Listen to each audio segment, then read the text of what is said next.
My name is Zuri, 32 years old, and I never thought my marriage would end with a $60 million payoff across a cold, marble table. After my husband paraded his pregnant 25-year-old mistress into our family dinner, my in-laws offered me a fortune to sign the divorce papers and disappear forever. I signed without hesitation and left the country. But while they were busy preparing for their grand new wedding, a shocking medical truth came to light. I was carrying his actual child, and a simple administrative error sent my ultrasound directly to his inbox. That single email sparked a chain reaction that burned their entire empire to the ground. Before I continue this story, let me know where you are watching from in the comments below. Hit like and subscribe if you have ever had to stand up to toxic people who underestimated your intelligence. $60 million. The cashier check slid smoothly across the custom Italian marble dining table, stopping exactly 1 inch from my pristine white porcelain dinner plate. The heavy silence in the grand dining room of the Sterling estate was broken only by the rhythmic tapping of perfectly manicured ruby-red acrylic nails against the stone surface. Vivian Sterling, my mother-in-law, sat at the opposite end of the table. She wore a tailored emerald green dress that screamed generational wealth, her posture rigid and unyielding. She did not blink. She did not offer a polite smile. "Take the money!" Zuri, Vivian said, her voice cutting through the air like a silver blade. $60 million is more than enough for you to vanish from Atlanta. Sign the papers, leave this house tonight, and never speak the name Desmond Sterling again. I looked down at the slip of paper. The string of zeros printed across the bank draft represented the exact price they placed on my dignity. I did not shed a tear.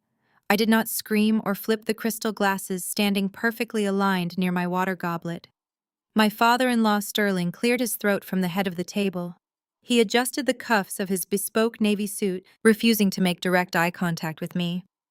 He focused instead on the crystal chandelier hanging above us. "This is not personal." Zuri Sterling stated, his tone as clinical as a board meeting. "It is strictly business. The Sterling shipping empire requires an heir. A bloodline to carry on the legacy I built from the ground up. You and Desmond have been married for 5 years. We have paid for the best fertility clinics in the state, the top specialists in the country, and yet here we are. We can no longer afford to wait for a miracle that is clearly never coming." Before the echoes of his harsh words could fade, a sharp, mocking laugh came from my right. Keisha, my sister-in-law, leaned back in her tufted velvet dining chair. She swirled a glass of expensive wine, her diamond bracelets clinking against the crystal stem. "Let us stop sugarcoating it, Dad," Keisha sneered, flashing a condescending grin. "She is a barren workhorse. She is great at shuffling supply chain logistics for the company, but she cannot do the one job a wife in this family is actually supposed to do. You do not fit the Sterling legacy, Zuri. You never did. You came from nothing, and we are paying you $60 million to return to nothing. Take your severance package and go back to whatever cramped apartment you grew up in." From the shadows near the mahogany bar cart, Keisha's husband Terrence let out a low chuckle. He poured himself another measure of aged bourbon. He took a slow sip, his eyes sweeping over me with undisguised amusement. "Keisha is right," Terrence added, leaning against the polished wood. "You have to know when the game is over, Zuri. You played a good hand, secured the bag, but the house always wins. Sign the papers and save yourself the embarrassment of a public eviction." The heavy oak double doors of the dining room swung open. The heavy thud of footsteps drew my gaze away from the mocking faces around the table. Desmond, the man I had stood beside for 5 years, the man I had secretly built a global supply chain network for, walked into the room. He was not alone. Desmond kept his arm wrapped tightly around the waist of Chloe, a 25-year-old former intern who had worked in the Sterling marketing department just last summer. Chloe wore a clinging blush-pink maternity dress, designed specifically to highlight the unmistakable curve of her slightly protruding belly. Desmond looked at me, his handsome face devoid of any guilt or remorse. He guided Chloe to the chair right beside him, pulling it out for her with exaggerated care. "It is over, Zuri," Desmond declared, his voice flat and unapologetic. "I told you I needed a family. I told you I could not keep waiting. Chloe is giving me what you could not." Chloe placed both her hands on her stomach, tilting her head to the side as she looked at me. Her expression was a masterclass in weaponized pity. She batted her eyelash extensions, her voice dripping with a sickeningly sweet tone that echoed off the dining room walls. "I am so incredibly sorry, Zuri," Chloe murmured, though her lips curved upward at the corners. "I know this must be so hard for you to watch, but Desmond and I just could not fight our connection anymore. And now the doctor confirmed it yesterday. I am carrying twin boys. The twin boys Desmond always deserved. The true sterling heirs. You understand, do you not? A man needs a real family. Vivian slapped her hands flat against the marble table, demanding the room attention back to her.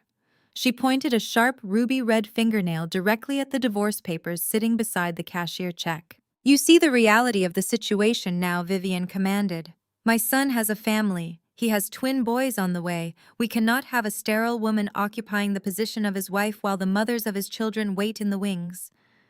We are paying you to walk away quietly. If you fight this, we will tie you up in court for the next 10 years. We will drain your personal accounts. We will make sure you leave this marriage with absolutely nothing but the clothes on your back." Sterling leaned forward, resting his elbows on the table. "We are being generous, Zuri. Extremely generous. $60 million is cash, liquid capital ready for you to use today. Do not be foolish and try to claim any part of the shipping business. You may have handled some logistics, but Desmond is the face of this company. Take the money. Sign the papers." Keisha laughed again, a harsh grating sound that sliced through the tension. She took another sip of her wine, waving her free hand dismissively in my direction. "Just sign it," Zuri Keisha goaded. "Chloe is already redecorating the master bedroom. We brought in a designer from Paris to do the twins' nursery. Your bags are probably already packed, are they not? You always were obsessively organized." Terrence clinked his bourbon glass against the bar cart in a mocking toast. To the new sterling heirs, he announced loudly. And to swift exits. Desmond did not even look at me. He kept his eyes locked on Chloe, stroking her shoulder gently. He was entirely disconnected from the devastation happening at his own dining table. Chloe leaned her head against Desmond's shoulder, looking back at me with that same artificial sweetness. "We really do wish you the best, Zuri," Chloe added, her voice echoing in the large room. "With $60 million, maybe you can afford one of those expensive surrogates? Or maybe just adopt. There are plenty of children out there for women who cannot have their own."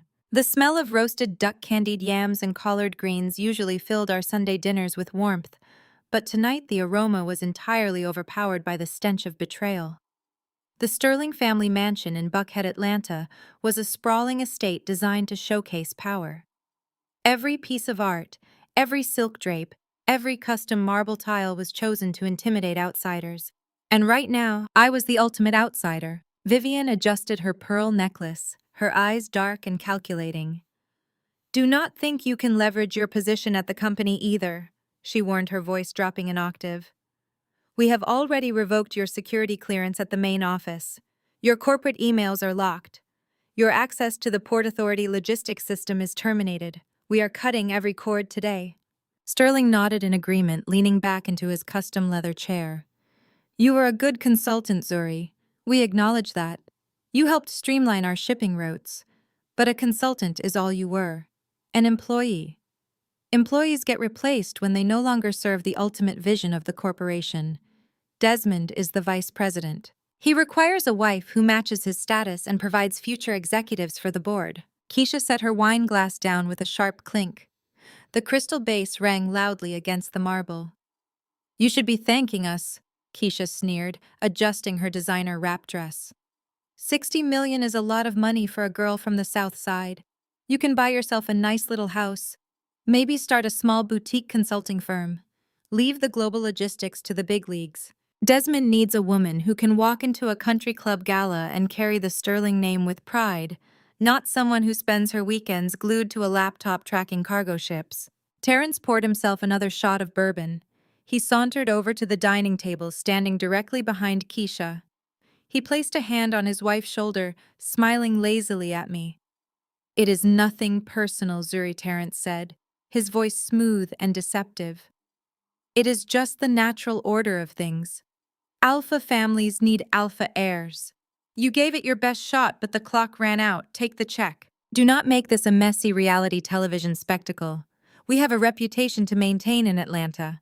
Desmond finally turned his gaze toward me. His eyes, which had once looked at me with promises of forever, were now utterly blank. He wore a custom-tailored linen suit projecting the image of a successful music producer and shipping magnate, an image I had carefully cultivated and financed from behind the scenes. Chloe needs a stress-free environment for the twins, Desmond said, his voice entirely devoid of emotion. We cannot have you lingering around the estate causing drama and upsetting her. The doctor said the boys need peace. My parents have graciously offered you a way out that secures your future. Be smart, Zuri. Sign the papers and let us all move forward. Chloe smiled, tracing circles on her pink dress. Desmond is right, Zuri, she cooed, tilting her chin up. We want to start decorating the nursery this week. We have already ordered cribs from Milan. It would just be so awkward if you were still trying to pack your things while the interior decorators are measuring the room. Vivian stood up slowly, towering over the end of the table. Her presence commanded the room. She picked up the heavy gold pen from the table and tossed it carelessly in my direction. It rolled across the marble and stopped right beside the $60 million check. 15 minutes, Vivian demanded, checking the diamond watch on her wrist. You have 15 minutes to sign that document, take that check, and exit my property.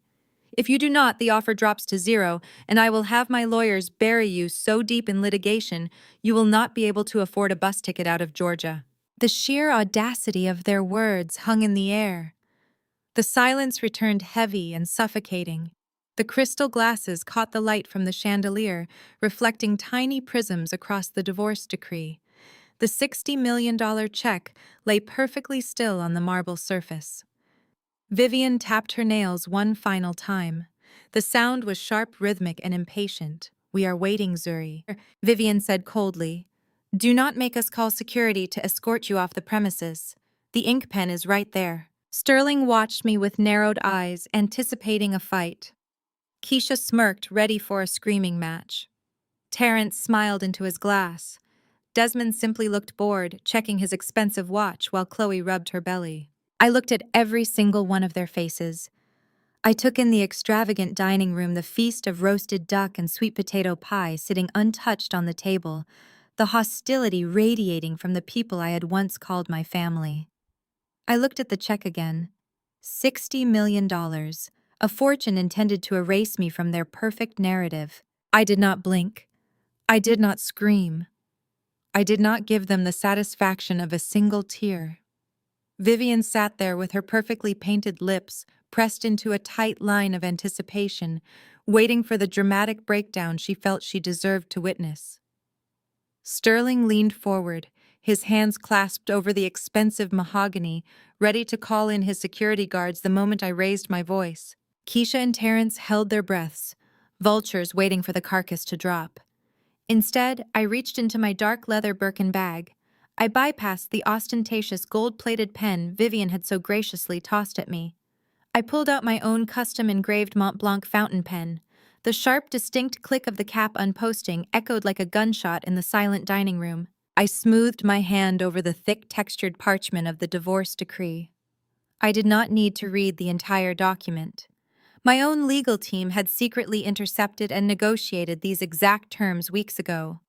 I flipped directly to page 4. Clause 12, B. I verified the exact legal jargon I needed to see printed in black ink. The clause confirmed that Desmond Sterling relinquished all parental rights claims or responsibilities to any future children, embryos, or offspring conceived during the duration of our marriage. It was legally binding, irrevocable, and ironclad. Perfect. I signed my name in 3 swift, unbroken strokes. The entire process took exactly 2.8 seconds. I picked up the $60 million cashier check, folded it precisely in half along the watermark, and slipped it safely into the inner zippered pocket of my bag. Vivian stared at me, her ruby-red acrylic nails hovering motionless above the marble surface. Sterling dropped his clasped hands, his thick brows furrowing in deep, unsettling confusion. They had braced themselves for a hysterical, chaotic outburst. They wanted begging. They wanted me to drop to my knees and plead for my marriage. They wanted the ultimate satisfaction of crushing a woman they viewed as socially inferior. Instead, I handed them absolute chilling silence. I capped my pen, dropped it back into my bag, and turned on my heel. I walked away from the lavish dinner spread and headed straight toward the grand foyer. From behind the massive Corinthian pillar, right where the shadows concealed it from the dining room sightline, I grabbed the heavy telescopic handle of my matte black Rimowa suitcase. I had packed it 3 days ago. The harsh, rhythmic sound of the polycarbonate wheels rolling across the imported Italian marble floor completely shattered the quiet of the estate. Keisha gasped. Her wineglass slipped from her fingers, shattering violently against the table edge and spilling dark red vintage Bordeaux across the pristine white linen tablecloth. Terrence stopped mid-sip, his bourbon glass frozen inches from his mouth, his mocking smile instantly evaporating. Desmond took a hesitant step forward, his custom-tailored linen suit suddenly looking entirely too small as his rigid posture completely deflated. He stared at the black suitcase, then shifted his gaze up to my perfectly calm, unbothered face. He was desperately searching my eyes for the broken, devoted wife he thought he had married. He was looking for panic, but he only found a cold reflection of his own impending ruin. He opened his mouth to speak, but no words came out. His brain simply could not process my absolute lack of resistance. Chloe, completely oblivious to the sudden terrifying shift in the room atmosphere, let out a high-pitched, triumphant giggle. She patted her stomach with both hands and leaned her weight heavily against Desmond's shoulder. "We will send you a postcard from our honeymoon in the Maldives." "Zuri," Chloe gloated, her voice dripping with artificial sympathy. "Do not worry about Desmond. I know exactly how to take care of a real man. Make sure you do not spend all that money in one place." I stopped at the heavy double doors. I turned back to face the dining room one last time. I smiled at Chloe. It was not a warm smile. It was the calculated, razor-sharp smile of a predator watching its prey eagerly wander into a steel trap. "Thank you for the incredibly generous severance package, Mr. and Mrs. Sterling," I said, my voice echoing clearly across the high ceilings of the foyer. I looked directly into Vivian's widening eyes. "Your contribution to my early retirement is greatly appreciated. You just handed me $60 million in liquid cash, which, according to my internal audits, depletes exactly 94% of your available emergency capital. I highly suggest you enjoy every single bite of that roasted duck on the table. It might be the last extravagant meal you eat in a very long time. Goodbye, Desmond. Good luck with the supply chain." I turned my back on the sprawling Atlanta estate I had secretly helped finance and walked out the heavy oak double doors for the final time.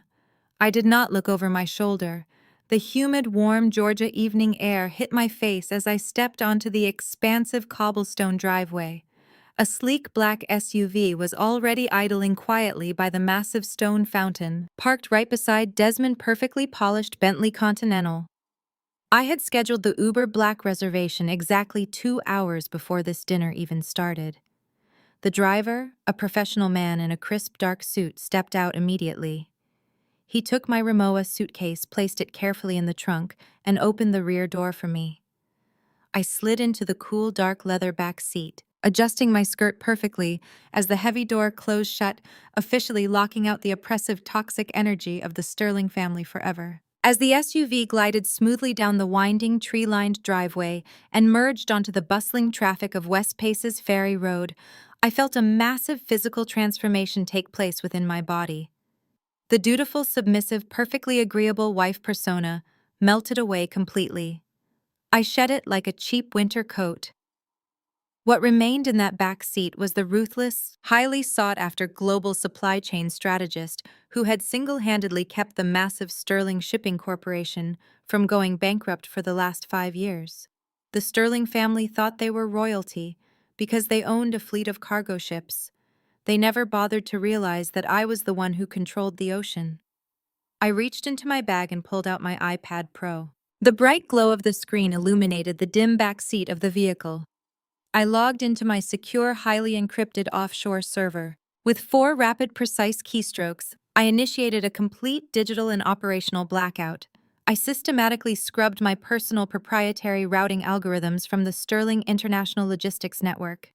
I permanently locked the encrypted backdoor access channels I had custom built to expedite their overseas customs clearances. I watched the blue progress bars on my screen hit 100% effectively, severing their most profitable global shipping routes in a matter of seconds. Contracts in Singapore, Rotterdam, and Dubai would stall by morning. Cargo ships would sit idle at the docks, racking up millions in daily holding fees. The Sterling family thought they had fired an expendable employee. They did not realize they had just gleefully unplugged their own life support system. I closed the terminal window and opened my secure email client. My next task was pure forward momentum. I opened my private travel application and booked a one-way first-class ticket on the next available red-eye flight out of Hartsfield-Jackson Atlanta International Airport straight to London Heathrow. Atlanta was a city built on old money Southern traditions and restrictive social circles that Vivian Sterling controlled with an iron fist. London, however, was the undisputed center of the maritime shipping finance world. It was a city where sharp minds and ruthless business tactics were rewarded with absolute power. It was exactly where I needed to be to execute the second phase of my plan. I typed a brief, highly encrypted email to my international legal team and my top-tier financial advisors based in the United Kingdom. The subject line of the email read simply, Phase 1 complete. The body of the message instructed my team to immediately transfer the $60 million into a secure, diversified portfolio of international holding companies. I explicitly ordered them to begin quietly purchasing the Sterling Corporation defaulted debts the moment their stock prices began to inevitably plummet next week. I hit send. The email vanished into cyberspace, setting the trap that would eventually swallow the Sterling family whole. I leaned my head back against the cool leather headrest of the SUV and took a long, deep breath. For the first time in 5 years, my chest did not feel tight with anxiety. The constant pressure of measuring up to Vivian impossible standards was gone. The exhaustion of covering up Desmond's profound business incompetence had vanished. The glowing signs for Hartsfield-Jackson International Airport loomed in the distance against the dark night sky. The highway traffic parted as my driver navigated toward the international departure terminal. I checked my reflection in the tinted window of the SUV. I did not look like a woman who had just been handed divorce papers and replaced by a 25-year-old intern. I looked like a woman who had just successfully executed the most profitable corporate heist of the decade. The SUV pulled up to the brightly lit curbside drop-off zone. The driver opened the door and the chaotic, buzzing energy of the airport washed over me. I grabbed my bag, tipped the driver generously, and gripped the handle of my Rimowa suitcase. I stepped onto the concrete pavement, walking purposefully toward the automatic sliding glass doors, leaving Atlanta, the Sterling family, and my old life entirely in the rearview mirror. I was ready to conquer London. The damp gray chill of London Heathrow was a stark contrast to the humid Georgia night I had left behind. I stepped past the customs agents with my head held high, my diplomatic fast-track clearance moving me swiftly through the terminal. A sleek, bulletproof black Jaguar idled at the curb.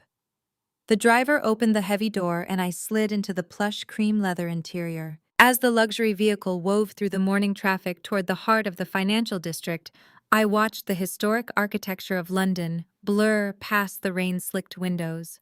I was not here for sightseeing.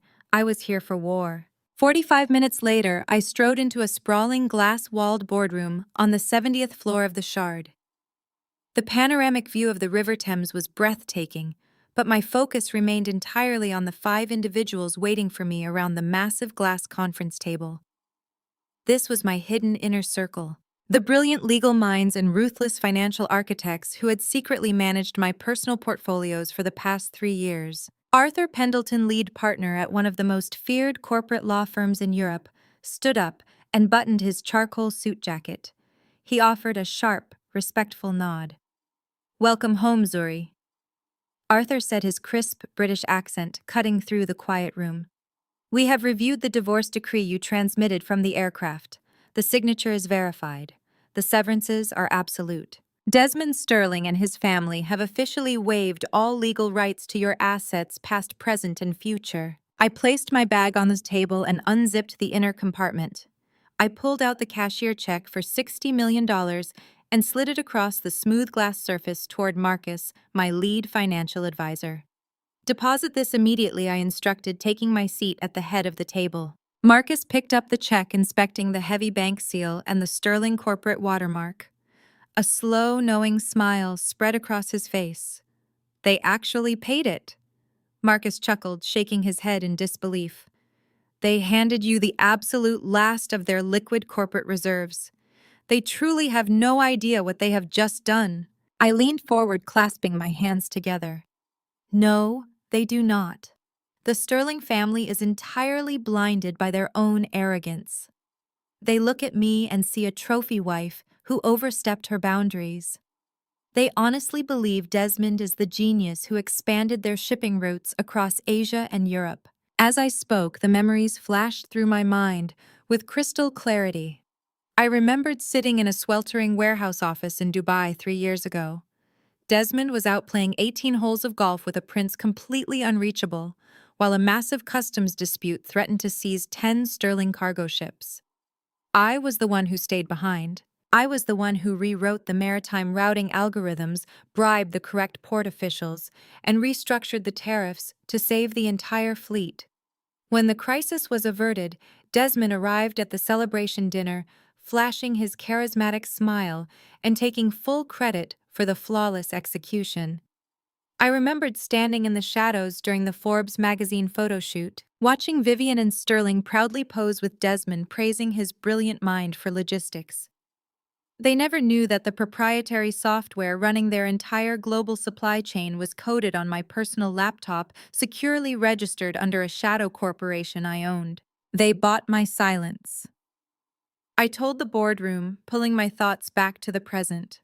They paid $60 million to protect their fragile egos and secure their new heir. But in doing so, they triggered their own execution. Marcus brought up a holographic financial projection on the center monitor. The screen illuminated the dark room with graphs glowing in stark red and bright green. Let us review the current state of the Sterling Corporation. Marcus began, pointing to a rapidly descending red line. The shipping industry operates on massive continuous cash flow. Fuel costs, port tariffs, international docking fees, and union labor require constant liquidity. The Sterlings kept exactly $65 million in their corporate emergency reserve. They used that fund to guarantee their daily operations across 30 different international ports. By giving me $60 million, I continued, my voice steady and cold. They drained their operational liquidity. They only have $5 million left in cash reserves. Next week, the quarterly port fees for Singapore, Rotterdam, and Shanghai will hit their accounts. Those fees total $12 million. They will bounce, Arthur noted, adjusting his glasses. They will default on their international docking fees. When that happens, the port authorities will freeze their cargo ships. They will not be allowed to load or unload a single shipping container. Exactly, I confirmed. And because I have completely locked them out of the proprietary routing algorithms, their fuel efficiency is about to plummet. They will not be able to navigate the optimal sea routes. Their transit times will double. Their costs will skyrocket. The Sterling shipping empire is currently a massive sinking ship, and the captain is busy picking out cribs for his new twins. The heavy glass door of the boardroom swung open. The room fell silent as a tall, striking man walked in. He wore a bespoke midnight blue suit that fit his athletic frame perfectly. His presence instantly commanded the room. He had sharp, intelligent eyes, a perfectly groomed beard, and an aura of absolute, unwavering confidence. This was Julian Hayes. He was a British African-American venture capitalist, renowned in the City of London for executing the most aggressive and profitable corporate takeovers of the decade. He was a billionaire in his own right, a man who built empires and dismantled monopolies before breakfast. Zuri, Marcus said, gesturing to the newcomer. Allow me to formally introduce Julian Hayes. We have been discussing your situation with him during your flight. Julian stepped forward and extended a large, warm hand. I stood up and shook it, feeling the firm, respectful grip. It is an absolute honor to finally meet you in person, Zuri. Julian said, his voice a deep resonant baritone that instantly put me at ease. I have been tracking the Sterling supply chain metrics for the past 4 years. I always knew the numbers did not match the man. Desmond Sterling is a charismatic fool. A man who spends 4 days a week on a yacht does not suddenly invent dynamic maritime logistics code. I knew there was a ghost in the machine. I just did not realize the ghost was his beautiful wife. I did not blush at the compliment. I maintained my cold, calculating stare. I am no longer a wife, Julian. I am a highly motivated investor with $60 million in fresh capital. And I am looking to buy a shipping empire. Julian laughed, a rich, genuine sound that echoed off the glass walls. I like you already, he said, taking the seat directly to my right. Let us get to work. The Sterling Corporation holds exclusive contracts with 20 of the top manufacturing suppliers in the world. Those suppliers only care about one thing: margins. Right now, those margins are guaranteed by your algorithms. When the Sterling ships stall next week, those suppliers are going to panic. That is where we step in, I stated, pulling up a digital map of the global trade routes on my iPad and casting it to the main monitor. I have already established a new international holding company, Vanguard Logistics. We will contact the suppliers tomorrow. We will inform them that the Sterling Corporation is experiencing severe operational failures. We will offer them an immediate exit strategy. Vanguard Logistics will absorb their freight contracts at a 5% discount. Julian leaned forward, his eyes dark with predatory excitement. We will need massive capital to absorb those contracts and secure the new freight lines before the Sterlings even realize they are bleeding out. Your $60 million is a fantastic start, but it will not cover the initial overhead required to steal 20 global suppliers simultaneously. That is why you are sitting at this table, Julian, I replied, meeting his intense gaze without flinching. I have the genius. I have the network. I have the proprietary software that makes the entire industry run. You have the limitless venture capital. If you back Vanguard Logistics today, I guarantee you a 40% return on your investment within 6 months. We will gut the Sterling Corporation from the inside out, take their clients, and leave them with empty metal boxes floating in the ocean. Julian did not hesitate. He did not ask for time to consult his board.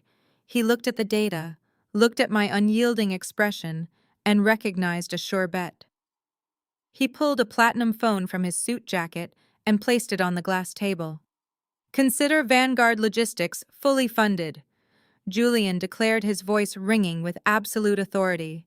I am authorizing a $200 million immediate injection into your holding company. We start the hostile takeover right now. The boardroom instantly shifted into high gear. The atmosphere cracked with kinetic electric energy. Arthur and his legal team began drafting the aggressive contract termination clauses to break the suppliers away from the Sterlings. Marcus started moving the massive influx of capital through secure channels, setting up the new port authorities and securing the necessary permits under the Vanguard name. Julian and I stood side by side in front of the massive glass windows overlooking the sprawling city of London. We watched the boats moving slowly along the gray waters of the Thames. Our shoulders brushed slightly. I could feel the heat radiating from him, a stark contrast to the cold, dead energy I had endured with Desmond for 5 years. Julian treated me like an equal, a partner, a titan. He did not look at me and see a barren woman. He looked at me and saw a brilliant, terrifying force of nature. We spent the next 12 hours inside that boardroom. We drank strong black coffee and ordered expensive sushi that we barely touched. We systematically contacted the heads of manufacturing in Shanghai, the warehouse barons in Rotterdam, and the textile tycoons in Singapore. I spoke to them using my secured alias, the proxy voice they had trusted for years to deliver their goods on time. When I explained that the Sterling network was collapsing, they did not ask questions. They followed my voice. By dawn, as the golden light of the morning sun began to pierce through the London fog, it was finished. We had successfully rerouted 90% of the Sterling global contracts into Vanguard Logistics. We had effectively stolen their entire empire in a single sleepless night. Desmond Sterling, was going to wake up in his luxurious Atlanta mansion, kiss his pregnant mistress, and walk into an office that possessed absolutely zero clients, zero software, and zero cash. I closed my iPad, the satisfying click signaling the end of the corporate slaughter. I turned to Julian, exhaustion finally beginning to tug at the edges of my vision. "It is done," I whispered, staring at the long list of secured contracts glowing on the monitor. "We own the supply chain." Julian smiled, raising a fresh cup of coffee and a silent toast. "We own the world, Zuri.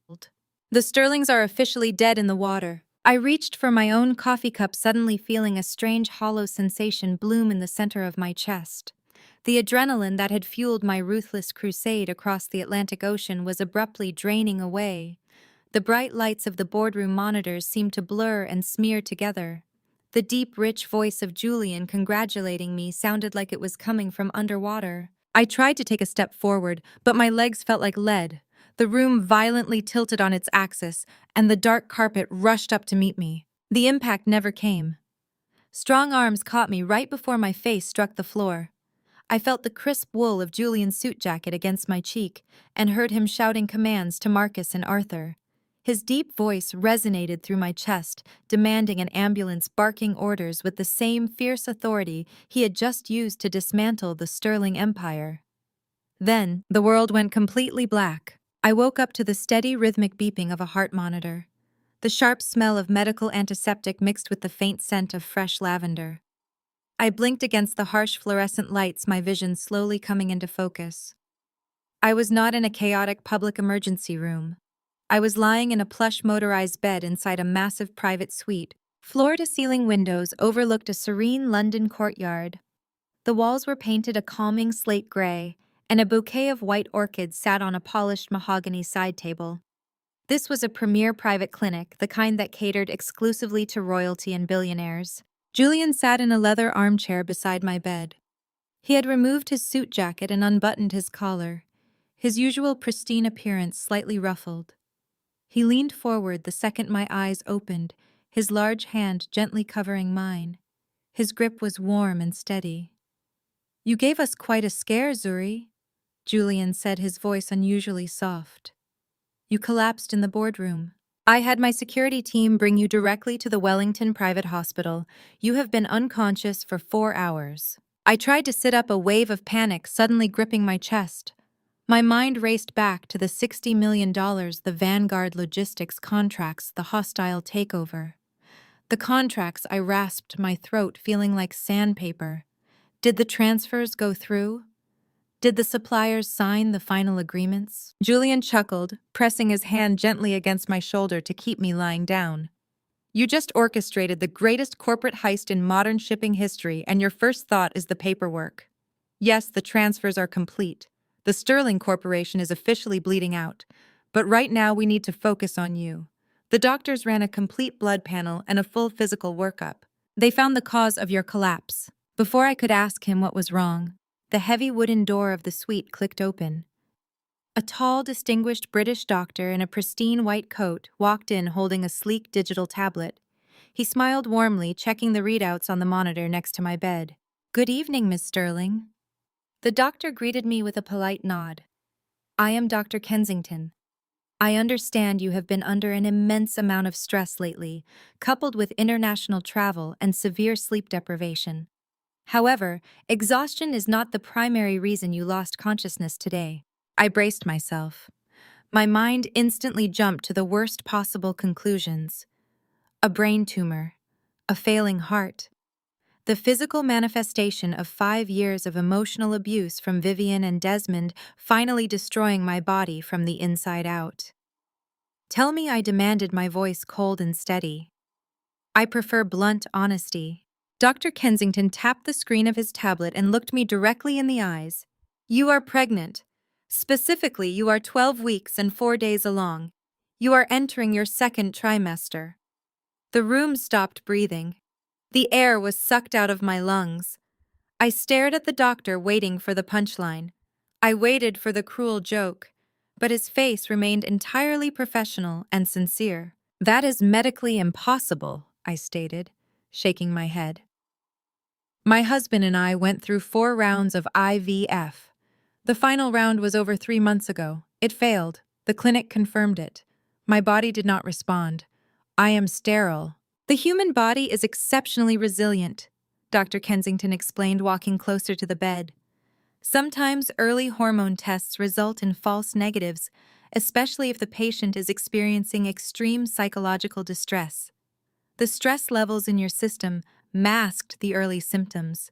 The extreme fatigue, the slight weight fluctuations, the sudden drop in blood pressure today. These are all indicators of a body working overtime to support new life. The implantation was successful. The embryo attached perfectly. You are carrying a healthy, developing child. I stared blankly at the crisp white sheets covering my legs. A child. A baby. I pressed my trembling hand against my flat stomach.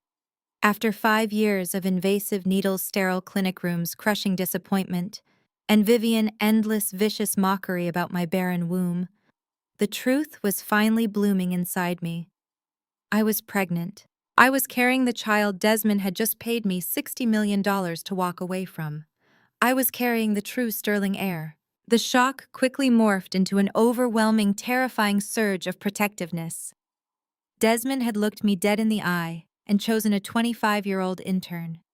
He had paraded Chloe's pregnant belly in front of me to humiliate me. He had thrown me out like garbage. He had signed away his parental rights in the divorce decree just to get rid of me faster. He did not deserve this child. Vivian did not deserve this grandchild. Sterling did not deserve this legacy. I turned my head and looked at Julian. He was watching me with an expression of profound respect and silent support. He did not look burdened. He did not look repulsed. He simply waited for my command. I need my phone. I ordered, my voice suddenly ringing with absolute terrifying clarity. Right now. Julian immediately reached into his pocket and handed me my device. I unlocked the screen and dialed the emergency VIP hotline for my former fertility clinic in Atlanta. The line rang twice before the head administrator answered. "This is Zuri." I snapped, my tone vibrating with the same ruthless energy I used in the boardroom. "I need to speak with the head of the records department immediately." "Yes, it is an emergency." Within seconds, the department head was on the line. "Listen to me very carefully," I instructed, gripping the phone tightly. "I am issuing a direct, irrevocable medical lockdown on my entire patient file. You will implement a maximum security HIPAA seal on every single document, blood test, and scan associated with my name. If any member of the Sterling family, including Desmond Sterling, attempts to access my files, inquire about my final IVF cycle, or request any medical data, you will deny them completely. If a single piece of information leaks from your clinic, I will personally fund a lawsuit that will shut your entire operation down permanently. Do you understand me?" The administrator stammered out a hasty, terrified confirmation. I ended the call and tossed the phone onto the bedside table. I sank back against the pillows, my heart pounding a furious rhythm against my ribs. I had just secured the perimeter. The baby was mine, completely legally and physically mine. The Sterling family would never know until it was far too late. Dr. Kensington offered a polite smile, sensing the intense shift in the room atmosphere. "I will leave you two to process the news," he said softly. "We will keep you overnight for observation and arrange an ultrasound for the morning. Congratulations." The door clicked shut, leaving Julian and me alone in the quiet suite. I expected him to excuse himself. I expected him to suddenly remember a pressing meeting or a sudden urge to return to his office. He had just partnered with a woman who was secretly carrying her ex-husband's child. In the high-stakes world of global finance, personal baggage like this was usually a massive liability. Instead, Julian pulled his chair closer to my bed. He leaned forward and rested his elbows on his knees, clasping his hands together. He looked at my stomach, then up into my eyes. "You are keeping the baby," Julian stated. It was not a question. It was a recognition of absolute fact. "Yes," I answered, my voice fierce and unyielding. "This child has nothing to do with Desmond. This child is mine. I will raise it. I will protect it. And I will make sure the Sterling family never gets their hands on it." Julian nodded slowly. His dark eyes locked onto mine, burning with an intensity that sent a sudden, unexpected shiver down my spine. "Good," Julian said softly, and said, "Because an empire needs an heir. And Vanguard Logistics is going to be the biggest empire this world has ever seen. I stared at him, completely caught off guard. You are not backing out. You are not worried about the complications. Zuri Julian laughed, a deep rumbling sound that filled the room. You just walked into my city, dismantled a billion-dollar shipping corporation in one night, and orchestrated a hostile takeover while secretly carrying a child. You are the most terrifying, magnificent woman I have ever met in my entire life. Backing out is the last thing on my mind. I am doubling down. Over the next few months, my life transformed at a dizzying, miraculous pace. The hostile takeover of the Sterling supply chain was absolute perfection. Vanguard Logistics absorbed their clients, their routes, and their revenue streams. Julian and I spent our days in glass-walled boardrooms aggressively expanding our new empire. We traveled to Geneva, Paris, and Tokyo, securing contracts that firmly established our dominance in the global market. But the true transformation happened outside the boardroom. Julian never left my side. He attended every single medical appointment. He sat in the dimly lit ultrasound rooms, holding my hand as we listened to the rapid, strong heartbeat of my child. He hired the best private security details in London to ensure no paparazzi or sterling informants could track my movements. He transformed from a ruthless business partner into a fiercely devoted protector. Our late-night strategy meetings slowly turned into intimate dinners at exclusive Mayfair restaurants. The adrenaline of corporate warfare melted into deep, profound conversations about our childhoods, our ambitions, and our visions for the future. Julian respected my brilliant mind, but he fell in love with my wounded, healing heart. He treated me with a level of adoration and reverence that Desmond had never even attempted to fake. He did not want to control me. He wanted to build a kingdom beside me. As my second trimester bloomed into my third, the physical evidence of my miracle became impossible to hide. I traded my tailored pencil skirts for elegant flowing maternity gowns designed by top European fashion houses. I was glowing, radiating a power and joy that came from absolute freedom.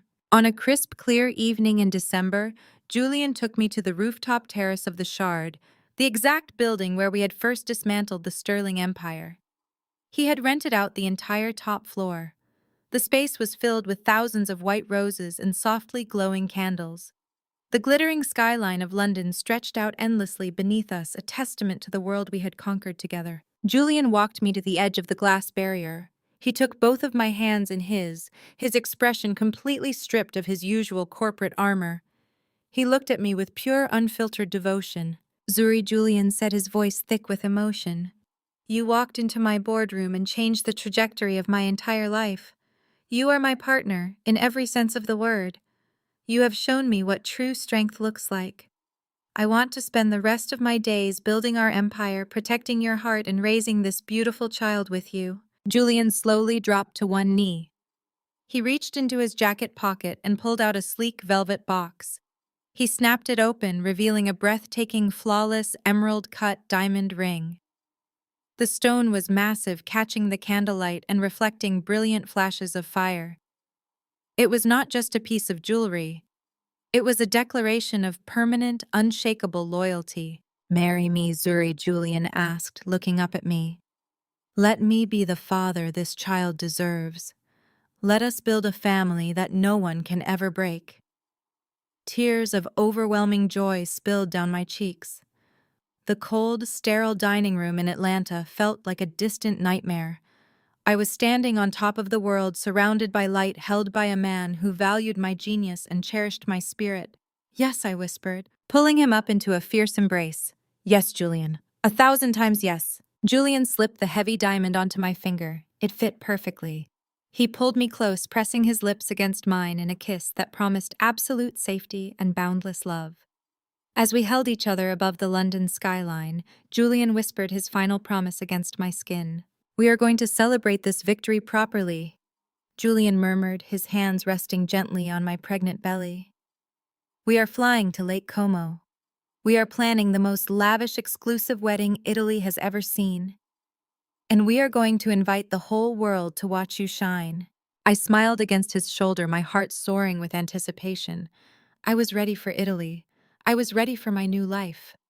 and I was more than ready for the inevitable moment the Sterling family realized exactly what they had thrown away. 6 months passed. Across the Atlantic Ocean, in the sweltering, oppressive heat of an Atlanta summer, the Sterling shipping empire was rapidly collapsing under its own bloated weight. Desmond sat behind his massive mahogany desk at the corporate headquarters, wiping a cold bead of sweat from his forehead. His custom-tailored Italian suits hung loosely on his frame now, a physical manifestation of his rapidly deteriorating status. He stared in absolute horror at the glowing red numbers flashing across his dual monitors. Every single international shipping route was stalled. Massive cargo ships were anchored and racking up millions of dollars in daily holding fees in ports across Singapore, Rotterdam, and Dubai. Vanguard Logistics had swallowed 90% of their premium client base in a matter of days. Desmond slammed his fist against the polished desk, rattling his empty coffee cup. He picked up his phone with shaking hands and dialed the head of manufacturing in Shanghai for the 5th time that morning. The call was immediately routed to a generic automated voicemail. His entire network of global suppliers had vanished into thin air. The ghost in the machine, the invisible, brilliant force that had kept the Sterling Corporation wildly profitable for the last 5 years, was gone. Desmond was drowning in defaulted contracts, aggressive bank notices, and screaming investors. He had absolutely no idea how to code or manage the dynamic routing algorithms. The ridiculously expensive IT consultants he had hired in a panic could not crack the heavily encrypted legacy systems I had left behind. He was a fraud entirely exposed, and the walls were closing in fast. Desmond loosened his silk tie and rushed out of the executive suite, desperate to escape the relentless ringing of his office phones. He drove his Bentley back to the Buckhead estate, praying for a single moment of quiet sanctuary. Instead, he walked through the heavy oak double doors and stepped directly into a hurricane of delusional entitlement. Chloe stood in the grand foyer, her pregnant belly now highly pronounced at 8 months. She wore a sheer silk maternity robe and held a glossy, luxury real estate brochure in one hand and a diamond-encrusted iPad in the other. She did not ask about his day. She did not offer a comforting smile or a gentle touch. She marched right up to him, her face pulled into a tight scowl, and shoved the heavy brochure directly against his chest. "We are completely running out of time, Desmond," Chloe demanded, her voice shrill and grating against his pounding headache. "The twins are coming next month. I absolutely refuse to bring my boys home to a house that your sterile ex-wife decorated. I found a custom-built brand-new estate in Tuxedo Park. It is only $14 million. I already scheduled a private VIP tour for tomorrow morning, and I expect you to have the down payment ready." Desmond stared at the glossy brochure, his heart pounding a frantic, terrifying rhythm against his ribs. "Chloe, we cannot buy a $14 million mansion right now," he pleaded, trying to keep his voice steady and calm. "The company is facing a severe, unprecedented liquidity crisis. We have ships stranded in the ocean. We need to tighten our belts and wait this out." Chloe gasped, her eyes widening in theatrical, unhinged outrage. "Tighten our belts. I am carrying the ultimate Sterling heirs. I am providing the bloodline. I need a stress-free, luxurious environment. And I am certainly not driving that outdated Range Rover anymore. I went to the dealership today and customized a bespoke Rolls-Royce Cullinan. It has the Starlight headliner, custom white leather seats, and monogrammed headrests for the boys. The dealer needs a $500,000 wire transfer by 5 o'clock today to secure the allocation. Wire the money right now, Desmond." Desmond rubbed his temples, a severe migraine threatening to split his skull completely in half. He tried to explain the massive overdue port fees and the frozen corporate bank accounts, but Chloe simply threw her head back and shrieked. She accused him of neglecting his true family. She threatened to call Vivian and complain that he was emotionally abusing the mother of the future executives. Desmond surrendered instantly. Defeated and exhausted, he pulled out his phone and authorized a wire transfer from a deeply overdrawn corporate credit line, just to silence her piercing screams. Desperate to find enough liquid cash to cover Chloe, reckless, endless spending, and the mounting international shipping fines, Desmond locked himself inside his home office. He bypassed the company's standard accounting software and dug directly into the raw, unfiltered financial ledgers. He spent 3 grueling hours tracing the cash flow from the previous 2 quarters. What he found made the blood freeze entirely in his veins. Massive, highly irregular wire transfers had been bleeding out of the corporate emergency accounts for the last 6 months. Millions of dollars were systematically funneled into obscure shell companies, all cleverly disguised as routine vendor payments and logistical consulting fees. Desmond traced the shell companies back through a maze of banking pathways until he hit a single domestic entity. The account belonged directly to Terrence and Keisha. The reality hit him with the devastating force of a runaway freight train. While the shipping empire was sinking into the ocean, his own sister and brother-in-law were actively drilling massive holes in the hull. Keisha and Terrence had been systematically embezzling company funds to finance their own lavish, debt-ridden lifestyle. They were using critical corporate capital to pay off massive, dangerous losses from Terrence, reckless sports gambling habits. They were funding month-long shopping sprees in Paris, buying diamond tennis bracelets, and leasing private jets for wild weekend trips to Miami. They were parasites feeding greedily off a dying host. Desmond printed the damning financial ledgers, his hands shaking violently with a volatile mixture of pure terror and absolute murderous rage. He stormed out of his office and shouted for the entire family to assemble immediately. His voice echoed through the mansion, raw and unhinged.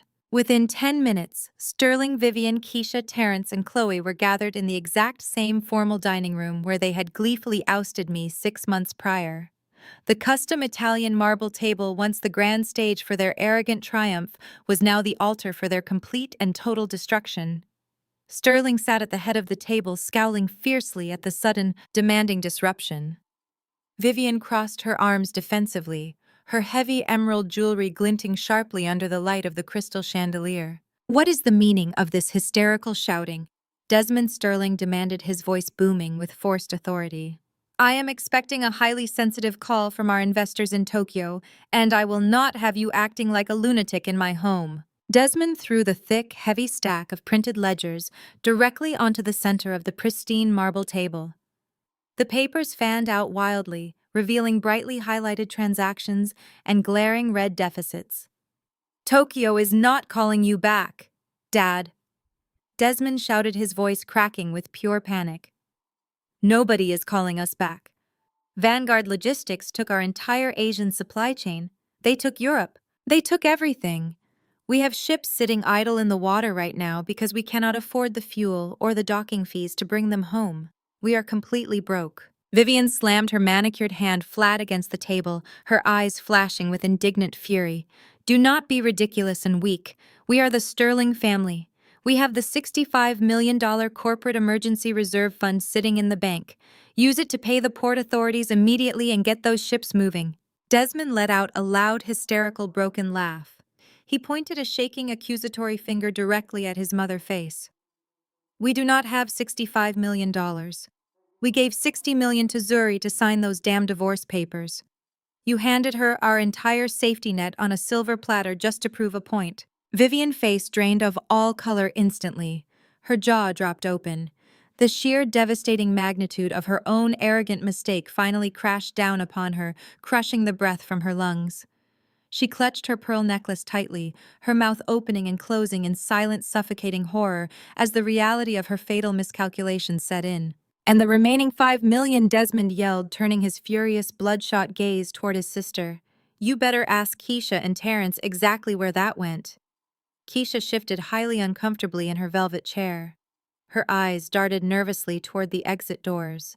Terrence immediately uncrossed his arms, standing up to project a false, aggressive aura of confidence. "Watch your tone when you speak to my wife, Desmond," Terrence warned, puffing out his chest and stepping closer to the table. Desmond grabbed a ledger and shoved the paper directly into Terrence's face. "You stole from us. You and Keisha set up fake vendor accounts and siphoned over $4 million out of the company in the last 6 months. You used our operating capital to pay off your illegal gambling bookies. You bought a fleet of leased sports cars you could never afford.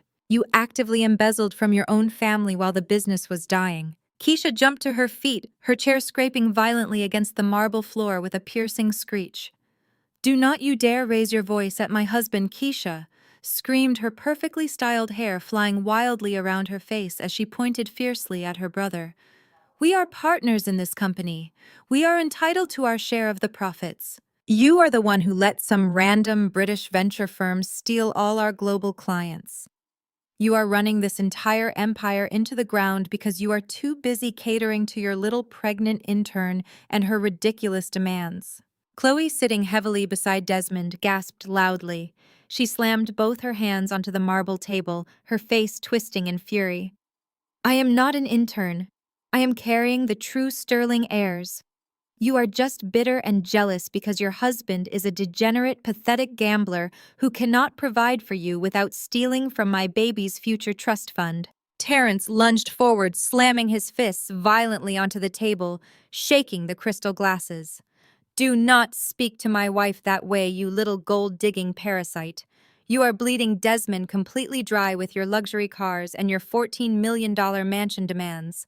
You are nothing but a massive financial liability holding a positive pregnancy test."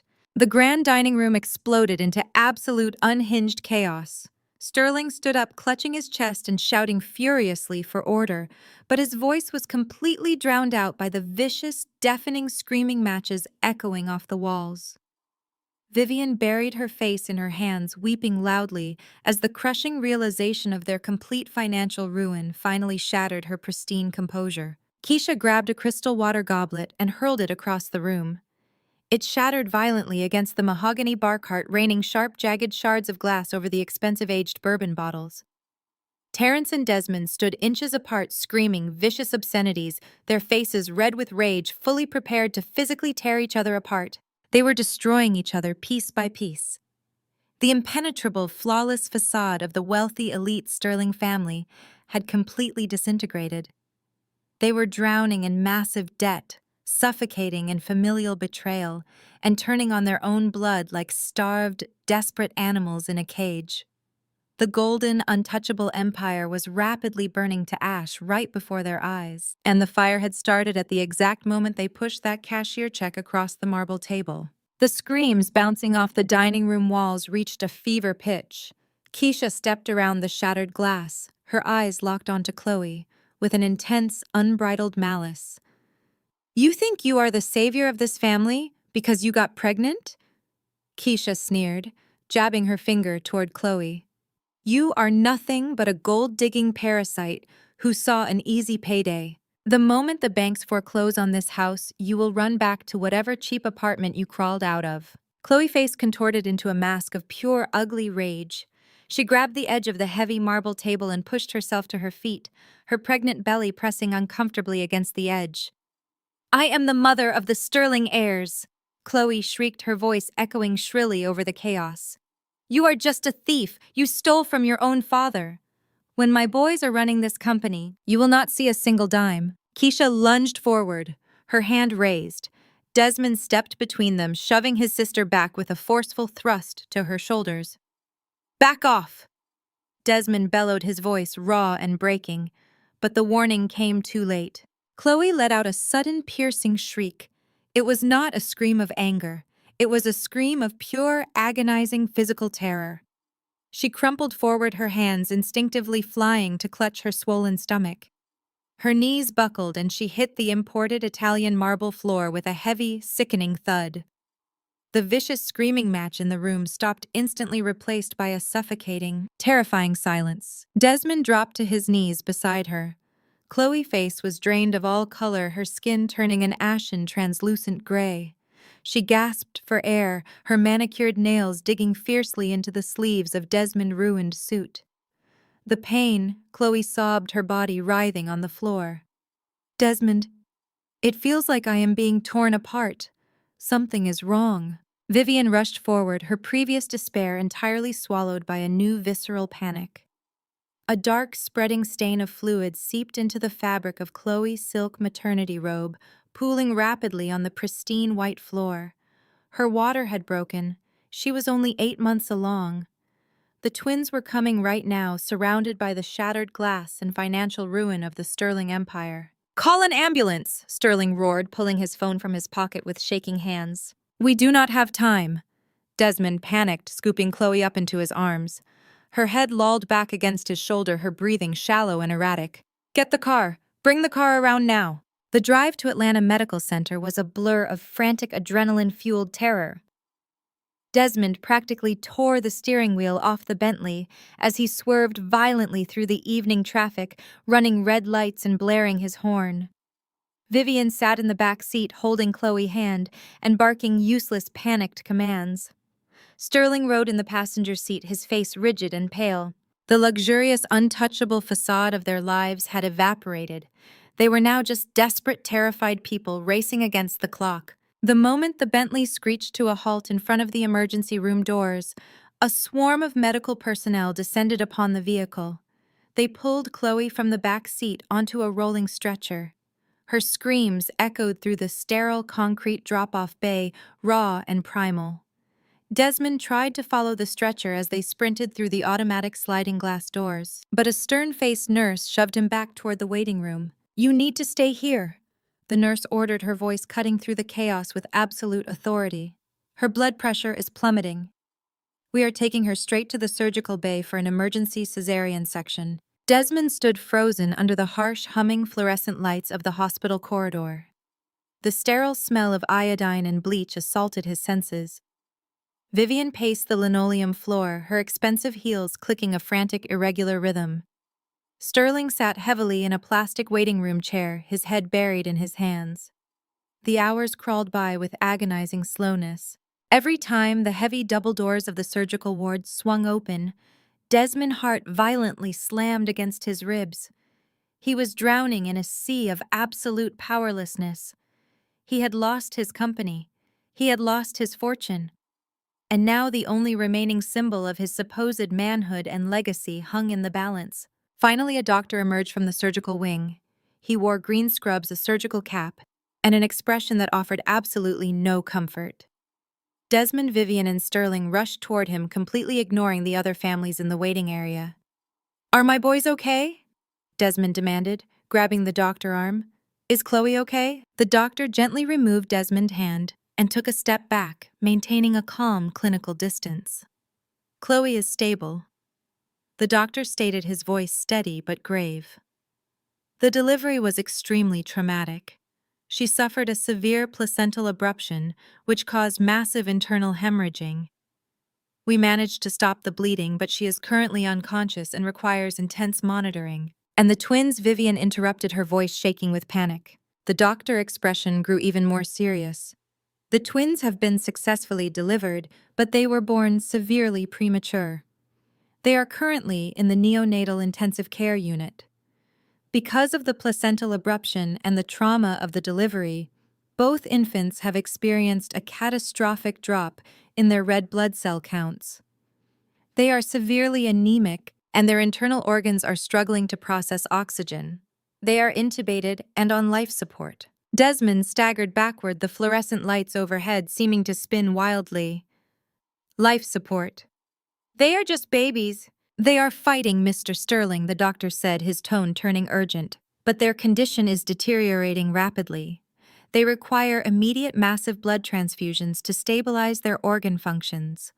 We are currently prepping the donor blood from our emergency reserves, but premature infants have highly complex and delicate immune systems. The safest, most effective donor blood for neonates in this critical state often comes directly from the biological parents. It reduces the risk of rejection and introduces essential antibodies they desperately need to survive. Take my blood, Desmond said, instantly rolling up the sleeve of his wrinkled, sweat-stained dress shirt. Take whatever you need. Drain me dry if it saves my boys. The doctor nodded, gesturing to a nearby nurse holding a digital tablet. The nurse will take you to the phlebotomy lab immediately to draw a sample. We need to run a rapid blood typing panel and cross-match your blood with the twins to ensure absolute compatibility. We will have the results in less than 20 minutes. If your blood types align and you pass the rapid antibody screening, we will begin the direct transfusion process immediately. Desmond did not wait for further instructions. He followed the nurse down the long, brightly lit corridor, leaving his parents standing in stunned, terrified silence. The phlebotomy lab was cold and impeccably clean. Desmond sank into the leather chair, extending his arm. He watched the nurse wrap the tight rubber tourniquet around his bicep. He did not flinch when the needle pierced his skin. He watched the dark red liquid fill the small glass vials, whispering a silent, desperate prayer. This was his chance for redemption. This was his chance to prove he was a real man, a protector, a father who could save his sons when the rest of his world had completely collapsed. The nurse labeled the vials with rapid efficiency, placed them into a pneumatic transport tube, and sent them directly to the rapid testing laboratory. "We will have the cross-match results momentarily, Mr. Sterling," she assured him, pressing a cotton ball against his arm. "You can wait in the consultation room right across the hall. The lead pediatrician will come speak with you as soon as the panel is complete." Desmond nodded numbly. He walked across the hall and stepped into the small windowless consultation room. A single clock ticked loudly on the wall. The silence was deafening, pressing against his eardrums like a physical weight. He paced the small room, his mind racing through a million terrifying scenarios. He prayed the blood would be a perfect match. He prayed he could sit beside their incubators and watch the color return to their tiny, fragile faces. He prayed Chloe would wake up and see him as the hero who saved their family. 22 minutes later, the door to the consultation room slowly clicked open. Dr. Evans, the head of the neonatal intensive care unit, walked in. He held a thick manila folder in one hand and a tablet in the other. He closed the door firmly behind him, ensuring absolute privacy. The expression on his face was not one of relief. It was a look of deep, unsettling confusion mixed with profound professional caution. Desmond stepped forward eagerly. "Did the test clear? Am I a match? Let us get the transfusion started right now." Dr. Evans did not smile. He did not move toward the door to lead Desmond to the NICU. He opened the manila folder and stared at the laboratory printouts for a long, agonizing moment. "Mr. Sterling, please sit down," the doctor requested, gesturing to the chair across the small desk. "I do not want to sit down." Desmond snapped, his anxiety spiking into sudden anger. "My sons are dying. I am their father. Hook me up to the machines and take my blood." Dr. Evans slowly lowered the folder onto the desk. He looked directly into Desmond's eyes, his gaze steady and entirely devoid of emotion. "I understand. You are under extreme duress, Mr. Sterling," the doctor said, his voice quiet, but echoing like a gunshot in the small room. "However, a direct transfusion from you is medically impossible. We have run the rapid blood typing panel twice to ensure there were no laboratory errors." Desmond frowned, a cold, creeping dread slowly beginning to crawl up his spine. "What do you mean? Do I have a rare blood type? Do I have an infection? What is wrong with my blood?" "There is nothing wrong with your blood," Dr. Evans explained calmly. "Your blood type is O negative. You are a universal donor.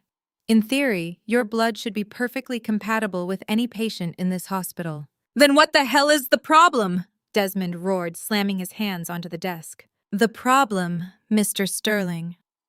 Dr. Evans continued, his voice remaining terrifyingly steady, "is the blood type of the infants. Both twins are AB positive." Desmond stared at the doctor, his brain struggling to process the medical terminology. "Okay, so what? Give them my blood. I am O negative." Dr. Evans let out a slow, careful breath. He tapped the medical chart on his desk. "Mr. Sterling, basic genetics dictate that an O negative parent can only pass on O alleles to their offspring. An AB positive child must inherit an A allele from one parent and a B allele from the other. It is biologically, scientifically, and absolutely impossible for an O-negative man to father an AB-positive child." The loud ticking of the wall clock seemed to amplify, echoing like a sledgehammer inside Desmond's skull. The sterile air in the room suddenly felt impossibly thick, suffocating him. He stared blankly at the doctor, the words echoing repeatedly in his mind until they finally brutally clicked into place. Dr. Evans pushed the laboratory results across the desk, leaving the undeniable printed truth resting right in front of Desmond. I am very sorry to deliver this news under these already tragic circumstances, Mr. Sterling. But we cannot perform a direct paternal blood transfusion because you are not the biological father of these children. The sterile, artificially cooled air of the hospital waiting room felt thick and suffocating. Desmond sat perfectly still, in the cheap plastic chair, his breathing shallow and rapid. The neon lights overhead buzzed with a low, menacing frequency. Dr. Evans' words replayed in his mind on an endless, torturous loop. You are not the biological father of these children. The absolute finality of the statement had stripped Desmond of his ability to speak. He had walked out of the consultation room like a reanimated corpse leaving the doctor mid-sentence. He did not ask how to save the premature twins. He did not ask what would happen to Chloe. He just walked away, the crushing weight of his own profound stupidity pressing down on his shoulders until he thought his spine might snap. Chloe had lied. She had demanded luxury cars, a $14 million mansion, and the destruction of his marriage, all while pregnant with another man's children. Desmond Vivian's voice pierced through the ringing in his ears. She rushed across the linoleum floor, her heavy emerald necklace clacking against her chest. Her face was stained with tears, her perfect makeup ruined by the sheer panic of the evening. Did they take your blood? Are the boys going to be all right? Tell me you saved my grandsons. Desmond slowly looked up at his mother. He looked at the woman who had relentlessly tormented Zuri for 5 years, demanding an heir, demanding perfection, demanding a bloodline. He opened his mouth to tell her the brutal, humiliating truth, but his throat seized. The shame was too immense. He violently pulled his arm out of Vivian's grasp and shrank back into the plastic chair. Sterling marched over his face, purple with rage and impatience. Get up, Desmond! His father barked, towering over him. This is no time to fall apart. You are the head of this family. Act like it. Go back in there and do whatever it takes to save those children. Desmond ignored him. He reached into his suit jacket and pulled out his phone. It was an instinctive, mindless action, a desperate attempt to look away from the furious, demanding faces of his parents. His hands shook violently as he unlocked the screen. He needed a distraction. He needed to look at his empty bank accounts, his defaulted shipping manifests, anything other than the reality of the hospital room. Across the city of Atlanta, miles away from the frantic beeping of the neonatal intensive care unit, a completely different kind of chaos was unfolding. Inside the sleek, ultra-modern offices of the Atlanta VIP Fertility Center, a massive digital migration was taking place. The clinic was transitioning its entire patient database from an outdated legacy server to a brand new, highly encrypted cloud-based system. The transition was supposed to be seamless, handled over the weekend while the clinic was closed, but technology is rarely seamless. A young, newly hired administrative nurse named Sarah was sitting at the front desk, frantically typing on her keyboard. She was completely overwhelmed by the hundreds of error codes flashing across her monitor. The new system was attempting to synchronize with the old patient files, but a massive backlog of unsent, automated notifications had jammed the outgoing server. These were routine updates, billing invoices, and portal notifications that had been stalled in the digital ether for the past 2 months due to a firewall glitch. Sarah wiped a bead of sweat from her forehead. Her manager had strictly instructed her to clear the outbox before the system rebooted at midnight. She highlighted the entire batch of stalled emails. She did not open them. She did not review the individual patient names or the specific medical flags attached to the files. If she had, she might have noticed the maximum security HIPAA lock that Zuri had aggressively mandated 6 months ago. She might have seen the red flashing warnings requiring manual authorization for any data release. But Sarah was tired, underpaid, and eager to go home. She clicked the master override button. She selected the option to force send all pending notifications to the primary and emergency contacts listed on the patient intake forms. She hit enter. The system whirred. The progress bar shot across the screen, turning bright green. Hundreds of highly sensitive medical updates bypassed the security protocols and blasted out into cyberspace. Desmond sat slouched in the hospital chair, staring blankly at his phone screen. His thumb hovered aimlessly over his inbox. He hit refresh. A new email popped up at the very top of his screen. The sender name made his heart skip a sudden painful beat. Atlanta 5 IP Fertility Center. Desmond frowned, his brow furrowing in deep confusion. He and Zuri had terminated their contract with the clinic the week of the divorce. The clinic had officially confirmed the failure of their fourth and final IVF cycle. There was absolutely no reason for them to be contacting him. His thumb hovered over the notification. A strange, heavy sense of dread washed over him. He tapped the screen and opened the email. The message was an automated system update. The text was generic, sterile, and entirely unfeeling. Dear patient, this is an automated notification regarding your recent account activity. Attached is the encrypted file containing the imaging from your third trimester 7-month ultrasound scan. Additionally, please find the updated invoice for the continued cryogenic storage of your remaining viable embryos. Desmond stopped breathing. He read the words again.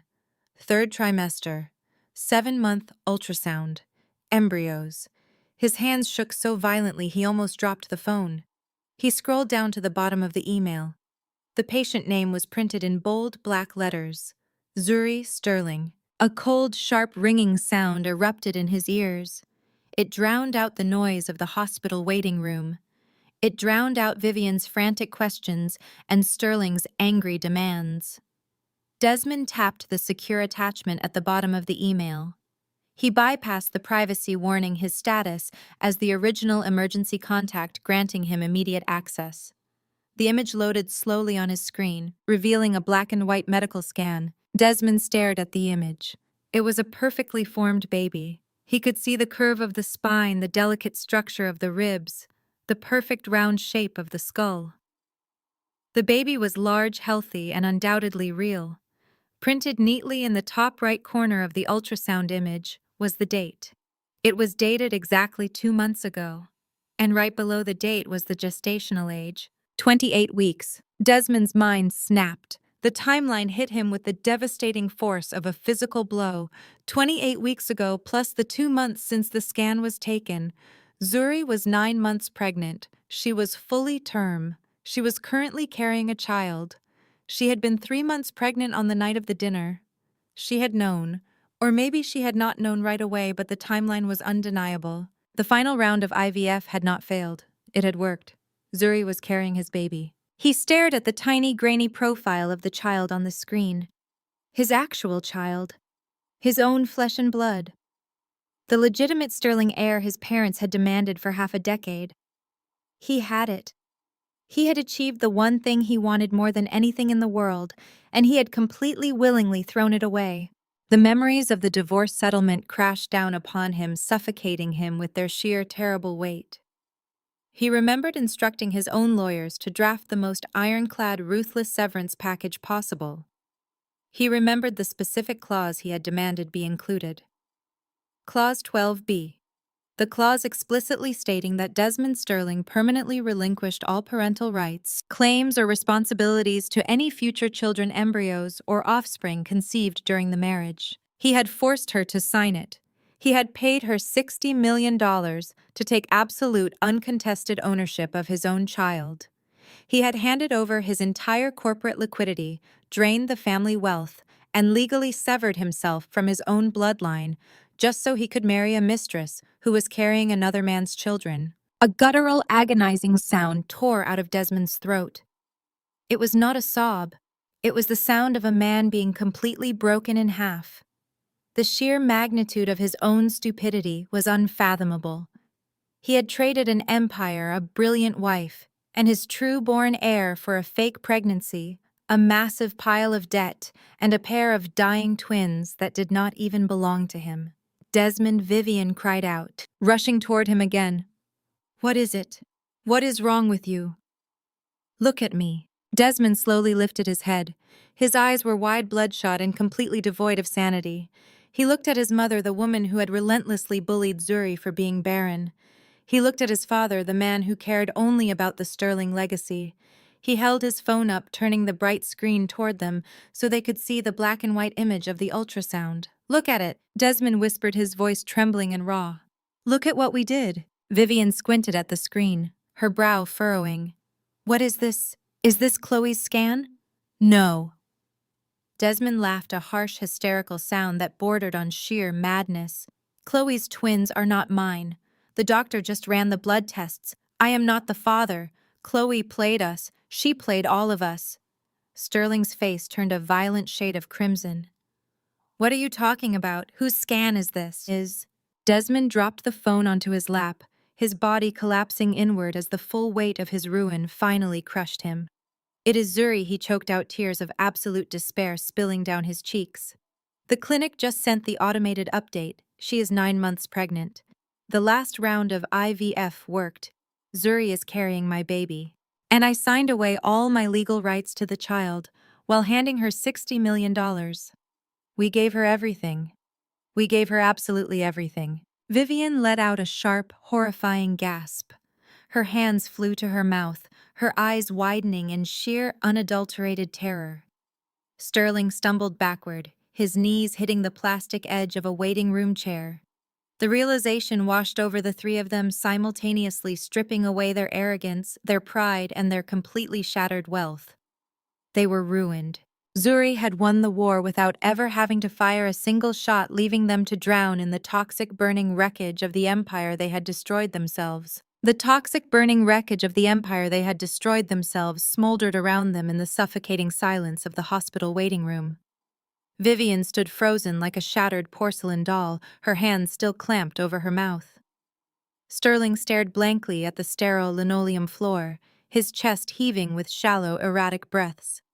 Desmond remained slumped in the plastic chair, the glowing screen of his phone projecting Zuri ultrasound image like a neon sign broadcasting his ultimate failure. Before any of them could speak, the heavy double doors of the surgical ward swung open again.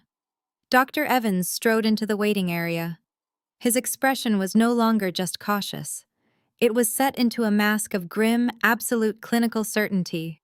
He held a thick tablet and a printed medical file, his eyes scanning the room until they locked onto Desmond. "Mr. Sterling." Dr. Evans said, his voice cutting through the thick, terrified silence of the family. "I need to speak with you regarding the extended results of your medical panel." Vivian snapped out of her paralyzed state. She lunged forward, grabbing the sleeve of the Dr. Green scrubs. "You are wrong," she shrieked, her voice echoing shrilly down the quiet corridor. "My son is the father of those boys. Chloe is carrying the Sterling heirs. You made a mistake in the laboratory. Run the tests again." Dr. Evans gently but firmly detached Vivian's hands from his uniform. He took a step back, maintaining his professional distance. "Mrs. Sterling, there is absolutely no mistake," he stated, his tone leaving zero room for argument. "I personally oversaw the secondary testing. The biological impossibility remains a concrete fact. As I explained to your son in the consultation room, Desmond possesses an O-negative blood type. Both premature infants are AB positive.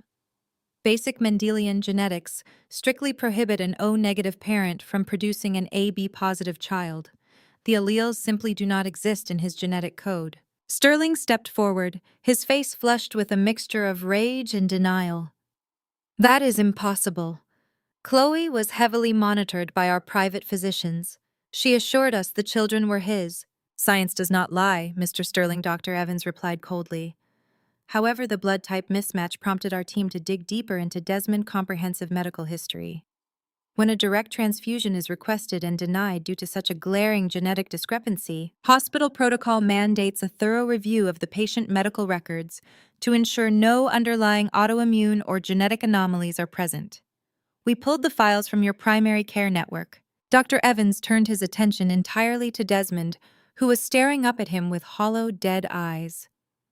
"Desmond, you underwent a routine surgical procedure exactly 12 months ago, a bilateral varicocelectomy to address minor discomfort and swelling. Is that correct?" Desmond nodded numbly. The surgery had been a minor inconvenience. He had spent 2 days recovering at home and had completely forgotten about it. "Yes," he croaked. "It was a standard procedure. They said it went perfectly." "It did not go perfectly." Dr. Evans corrected, his voice dropping to a low, devastating register. "According to the updated scans and the rapid hormone panels we just processed in our laboratory, you suffered a severe, highly rare complication during that surgery. There was undetected bilateral trauma to the vas deferens and a subsequent loss of critical blood flow. Vivian let out a sharp, trembling gasp. What does that mean? Speak in plain English. It means, Dr. Evans continued, his gaze never leaving Desmond's face, that you have developed a condition known as secondary primary infertility. The trauma caused irreversible scarring and complete blockage. Your rapid panel results show a 0% viable sperm count. Your hormone levels confirm absolute testicular failure regarding reproduction. You are entirely and permanently sterile. Desmond, you have been completely sterile for exactly 1 year. The words dropped into the waiting room like heavy lead weights. Desmond felt the air evacuate from his lungs. The buzzing of the fluorescent lights overhead amplified into a deafening roar. Sterile Desmond whispered the word, tasting like ash in his mouth. Completely, Dr. Evans affirmed without a single trace of hesitation. You could not have conceived these twins with Chloe. You could not have conceived a child with anyone at any point during the last 12 months. The medical truth is absolute. The children fighting for their lives in the neonatal intensive care unit belonged to another man. Vivian's legs gave out. She collapsed into the nearest plastic chair, her chest heaving as she let out a loud, agonizing wail. The blood heir. The pristine, untouchable Sterling bloodline she had obsessed over, the legacy she had destroyed her daughter-in-law to protect, it was all a lie. She had handed over the family fortune and forced a divorce to pave the way for a deceitful mistress carrying a stranger babies. Sterling stumbled backward, his face turning an alarming shade of gray. He clutched his chest, his breathing ragged. "You are telling me!" Sterling gasped, his voice trembling with unbridled fury and terror, "that my son is firing blanks, that he will never produce an heir." Dr. Evans ignored the crude phrasing, maintaining his clinical exactness. "Desmond will never conceive a child naturally. The damage is permanent and irreversible. I am deeply sorry for the shock this news brings, but we must focus on the immediate crisis. We are sourcing donor blood for the infants from the hospital reserves, but I suggest you prepare yourselves. Chloe's condition remains critical, and the infants are failing. You need to contact whoever the biological father might be if you know his identity." Dr. Evans turned and walked back through the heavy double doors, leaving the Sterling family to drown in the toxic aftermath of their own arrogant destruction. Desmond sat paralyzed. The phone in his hand felt like a burning coal. He looked down at the glowing screen again.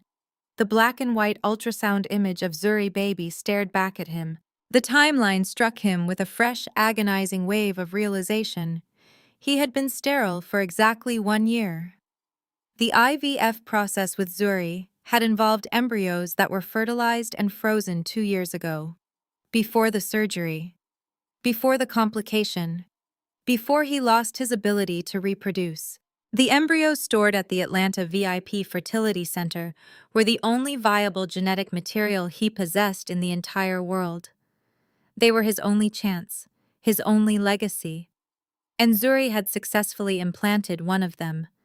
She was carrying his biological child, his true legitimate heir, and he had given it away. A guttural, animalistic scream tore out of Desmond's throat. He hurled his phone across the waiting room. The device smashed against the cinderblock wall, the screen shattering into a spiderweb of broken glass, mirroring the complete disintegration of his life. He grabbed his hair, his fingers digging into his scalp as he rocked back and forth, consumed by a madness born of pure, unadulterated regret. He had bullied Zuri. He had mocked her. He had watched his mother humiliate her for failing to conceive naturally. He had blamed her for their empty house. He had flaunted Chloe's pregnancy in Zuri's face, demanding she sign the divorce papers to make room for his new family.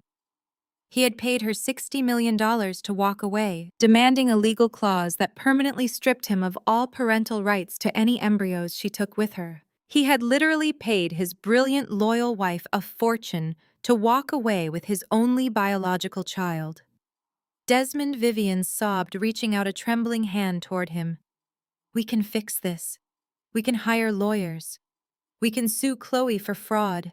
We can take Zuri back to court. We can demand custody of the child. We are the Sterling family."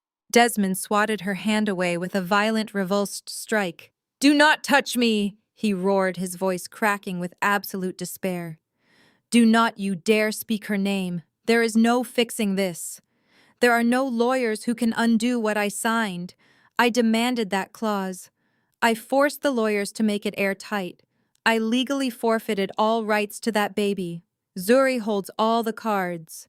She holds our entire corporate reserve fund, and she holds the only child I will ever have." Sterling stood frozen, the reality of their total annihilation finally settling over his features.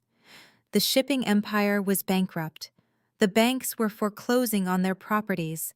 Their accounts were drained by Keisha and Terrence embezzlement. The emergency funds were gone. And the great Sterling bloodline ended right here in a sterile hospital waiting room, extinguished by their own monumental hubris. "We destroyed everything," Desmond wept, collapsing to the floor. His expensive suit was wrinkled and stained, his pride completely eradicated. "I threw away my wife. I threw away my child. I threw away my legacy for a cheap liar who used me as a meal ticket. I have nothing. I am nothing." The great Desmond Sterling, the arrogant prince of Atlanta shipping royalty, lay sobbing on the cold linoleum. He was entirely hollowed out, a sterile, broken man who had gleefully engineered his own total destruction. And somewhere in the city, Zuri was preparing to welcome the true Sterling heir, a child who would grow up knowing exactly how much strength it took to walk away from a burning empire and watch the ashes scatter in the wind. For 3 full minutes, Desmond lay on the cold linoleum floor of the waiting room, the harsh fluorescent lights buzzing overhead like a swarm of angry hornets. The suffocating weight of his own monumental failure pressed down on his chest, threatening to crush his ribs into dust. But then, something deep inside his fractured psyche shifted. The agonizing, paralyzing sorrow curdled. It hardened, crystallized, and ignited into a blinding, white-hot, uncontrollable rage. Desmond pushed himself off the floor. His movements were jerky, mechanical, and entirely devoid of the polished grace he had spent his life cultivating. His eyes, previously wide with despair, narrowed into dark, empty voids of pure malice. He looked down at his trembling hands, then at the shattered remains of his phone against the cinder-block wall. The reality of what had been done to him, and of what he had allowed to happen, boiled over. With a sudden explosive roar that tore raw from his throat, Desmond spun around and unleashed a vicious kick into a heavy plastic waiting room chair. The force of the blow snapped the thick plastic legs, sending the chair hurtling across the room, where it smashed violently against the nurse reception desk. The sharp crack echoed through the sterile corridor, causing 2 passing orderlies to freeze in absolute terror. Desmond did not stop. He turned his back on his stunned parents and marched directly toward the surgical recovery wing. "Desmond, stop!" Sterling barked, his voice lacking its usual commanding thunder. "Where are you going? You cannot cause a scene in here." Desmond ignored him. He shoved his way through the heavy swinging double doors marked "Authorized Personnel Only." Vivian let out a panicked shriek and scrambled after him, her expensive heels slipping on the polished floor. Sterling followed close behind, his face pale and slick with a cold sweat. Keisha, who had just arrived at the hospital lobby after fleeing the shattered dining room at the mansion, rushed into the corridor, her eyes wide with frantic curiosity as she joined the chaotic procession. Desmond moved like a predator tracking a blood scent. He bypassed a shouting security guard, shoving the man aside with a forceful shoulder check. He scanned the room numbers, his breathing heavy and ragged, until he found the post-operative recovery bay where they had transferred Chloe.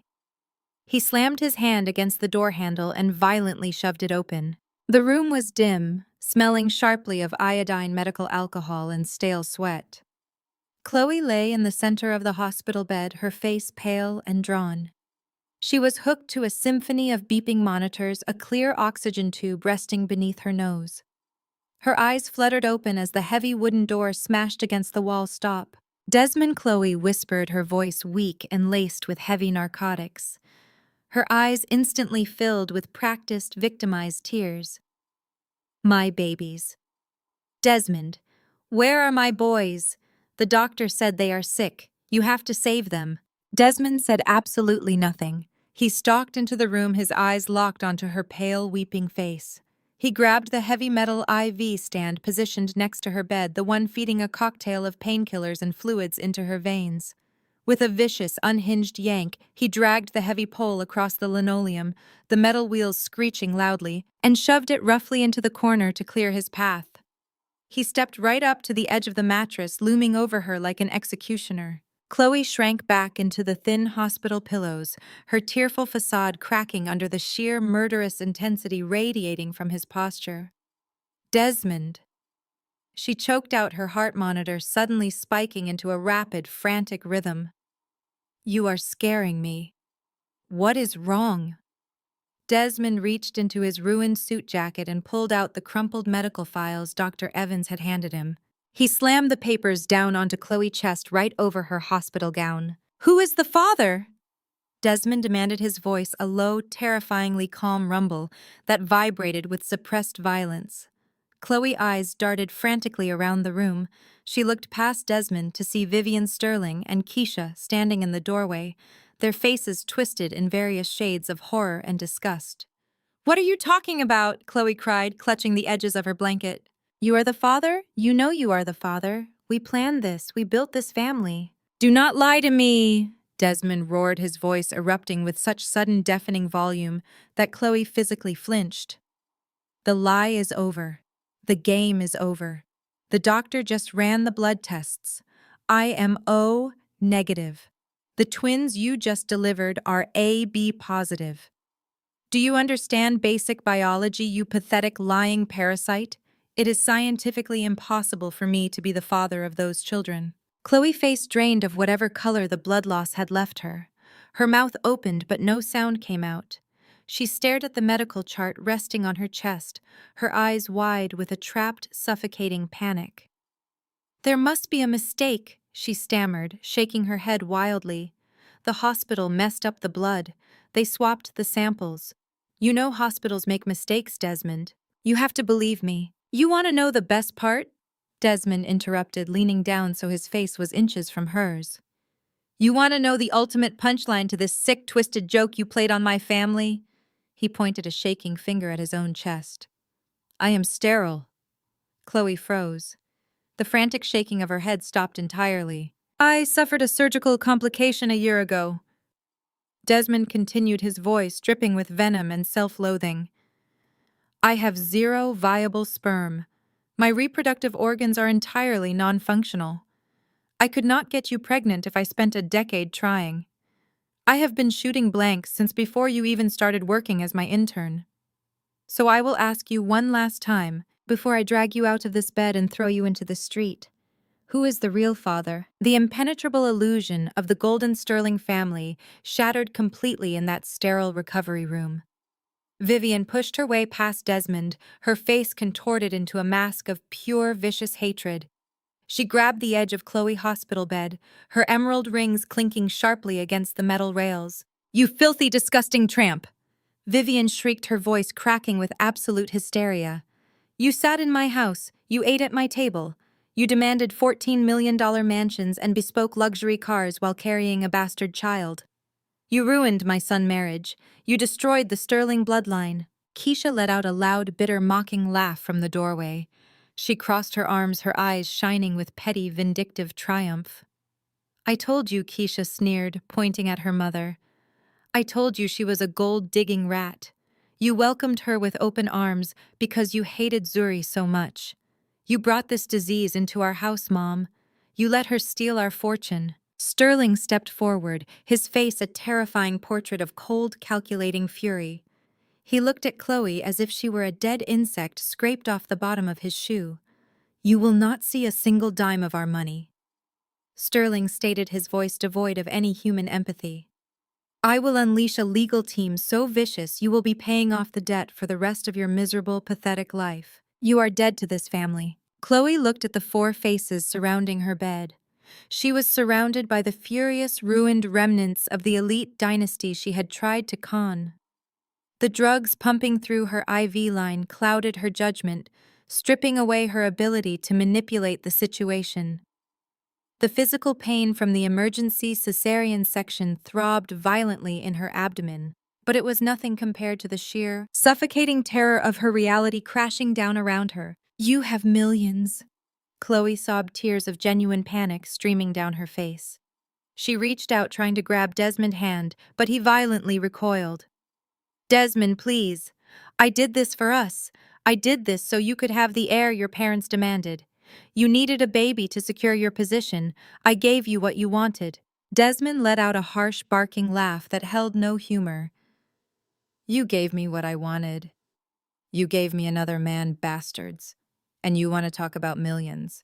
You want to talk about the great sterling fortune." Desmond leaned down again, his eyes burning with a manic, destructive fire. "Let me tell you about the fortune you destroyed your life to steal.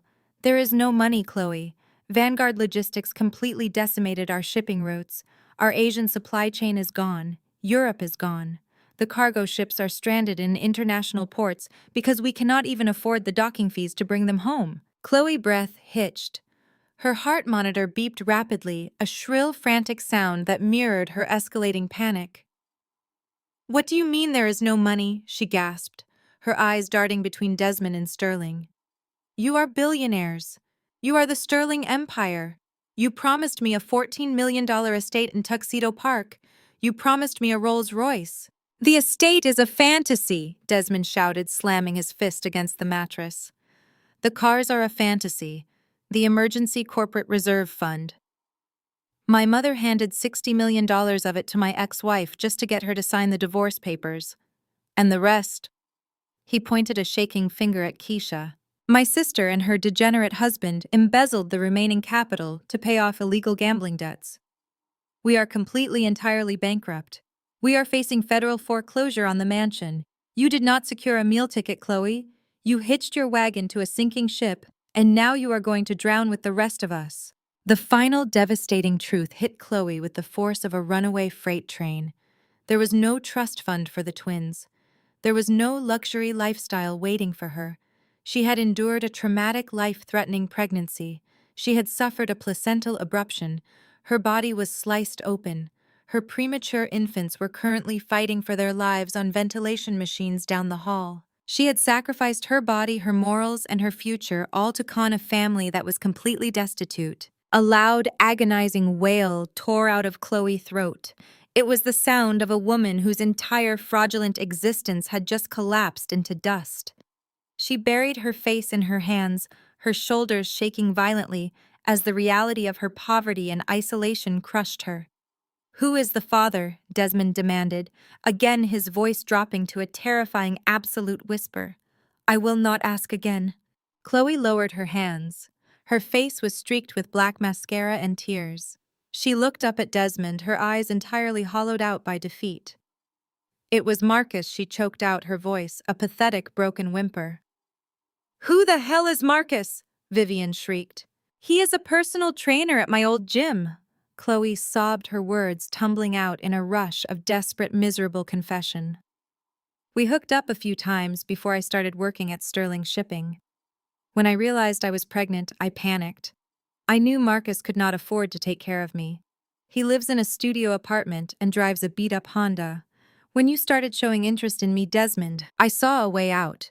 I thought if I told you the baby was yours, you would finally leave Zuri. I just wanted a better life. I just wanted the lifestyle you promised me." Desmond stared at her, the sheer mundane patheticness of her confession washing over him. She was not a criminal mastermind. She was just a greedy, desperate opportunist who had exploited his own massive insecurities.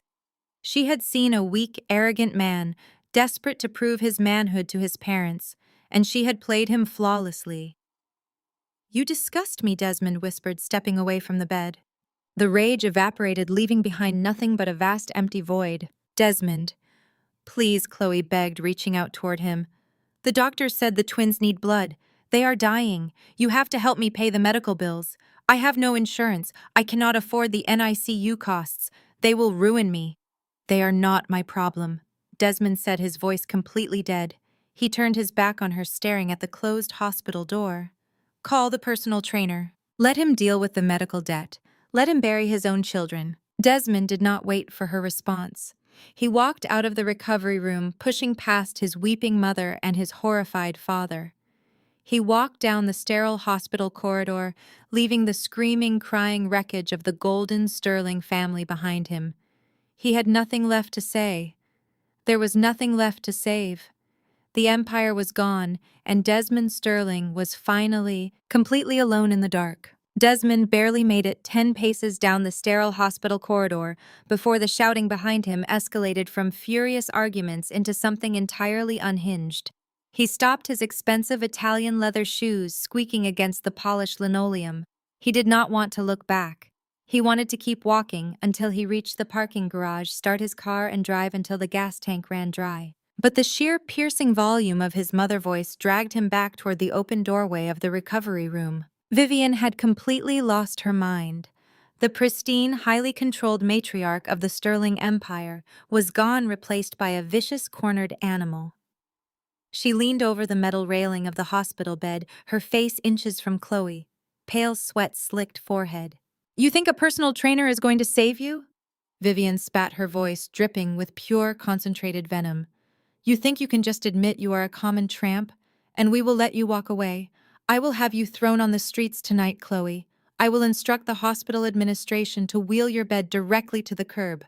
I will make sure you never find employment in this state again. I will bury you in so much aggressive, relentless litigation that you will be begging for a jail cell. You are a homeless, worthless parasite, and you are going to pay for destroying my family." Chloe shrank back into the pillows, her chest heaving rapidly. The narcotics flowing through her IV line could no longer mask the absolute suffocating terror gripping her mind. She looked past Vivian's furious face and stared directly at the doorway. Desmond followed her gaze. Terrence was standing just inside the threshold. Keisha's husband was sweating profusely, his eyes darting frantically toward the exit. He was slowly, quietly inching his way backward into the hallway, preparing to slip away and abandon the sinking ship. Chloe saw it too. She saw the man who had promised her the world preparing to leave her to face the wrath of the Sterling family completely alone. The panic in her eyes instantly morphed into a frantic, desperate rage. "Tell them," Chloe shrieked, her voice tearing through the ward like a siren. "Do not you dare walk out that door. Tell them the truth." Vivian paused, turning her head to follow Chloe's pointing finger. Keisha, who was standing near the foot of the bed, frowned in deep confusion. Sterling remained perfectly still, his breathing shallow and erratic. Desmond stepped back into the doorway, his eyes narrowing as he looked at his brother-in-law. Terrence froze, his hand hovering over the doorframe, his face drained of all color, taking on a sickly gray pallor. "Shut your mouth, Chloe," Terrence hissed, his voice dropping to a panicked, urgent whisper. "You are medicated. You do not know what you are saying." "I know exactly what I'm saying," Chloe screamed, pushing herself up on her elbows despite the agonizing pain of her surgical incision. The heavy, trembling finger she aimed directly at Terrence felt like a loaded weapon. Marcus was a lie. I panicked. I was terrified. But I am not taking the fall for this alone while you go back to your mansion. It is him. Terrence is the father of the twins. A deathly, absolute silence descended upon the recovery room. The only sound was the frantic, rapid beeping of Chloe's heart monitor. Keisha's jaw dropped open. She slowly turned her head, looking from the sobbing, broken intern in the hospital bed to her sweating, trembling husband standing in the doorway. "What did you just say?" Keisha whispered, her voice barely audible. "He orchestrated the whole thing." Chloe sobbed, her words spilling out in a rapid, desperate torrent. "He approached me at the gym a year ago. He knew Desmond was desperate for a child. He knew Vivian was pushing for Zuri to leave. Terrence told me exactly how to manipulate Desmond. He told me what to say, how to act, how to trap him. We planned the affair together." "That is a lie," Terrence shouted, stepping backward into the corridor. "She is crazy. She is a lying gold-digging." "He promised to leave you," Chloe yelled, cutting him off with a vicious, triumphant shriek. She looked directly into Keisha's horrified eyes. "He laughed at you, Keisha. He said you were a spoiled, annoying brat and he was only staying for the Sterling bank accounts. We set up the shell companies together. He embezzled that $4 million to pay off his sports gambling debts, so the loan sharks would not kill him. He promised that once the twins were born, we would demand a massive trust fund from Sterling Shipping. We were going to take the millions, bleed your family completely dry, and run away to fund our own lives. He is the father. The clinical, devastating exactness of her confession was an inescapable death blow. There was no room for denial. There was no ambiguity. The timeline, the embezzled funds, the secret bank accounts, everything aligned perfectly into a grotesque, horrifying tapestry of betrayal. Terrence took another step back, raising his hands defensively.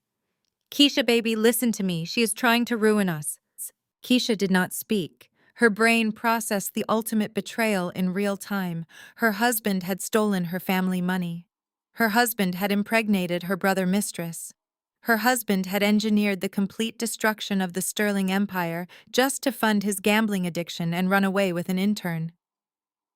The shock evaporated instantly, replaced by a primal, unhinged, violent fury. Keisha let out a blood-curdling scream that echoed down the entire hospital wing.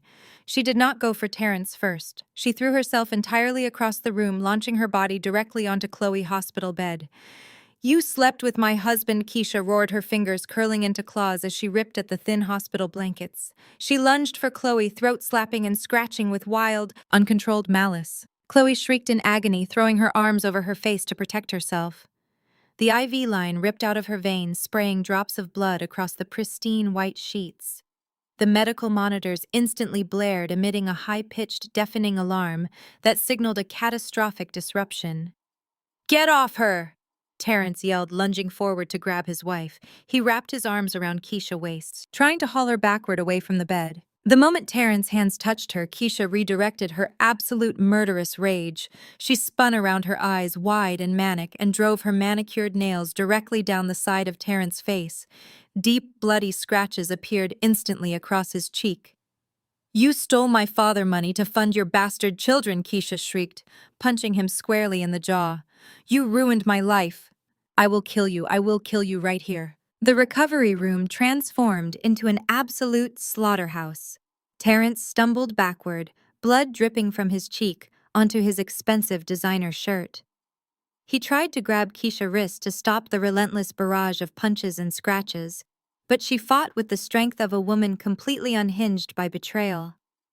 They crashed into a tray of medical instruments, sending stainless steel scalpels, bandages, and glass vials clattering violently onto the linoleum floor. Security guards rushed down the hallway, their heavy boots pounding against the floor.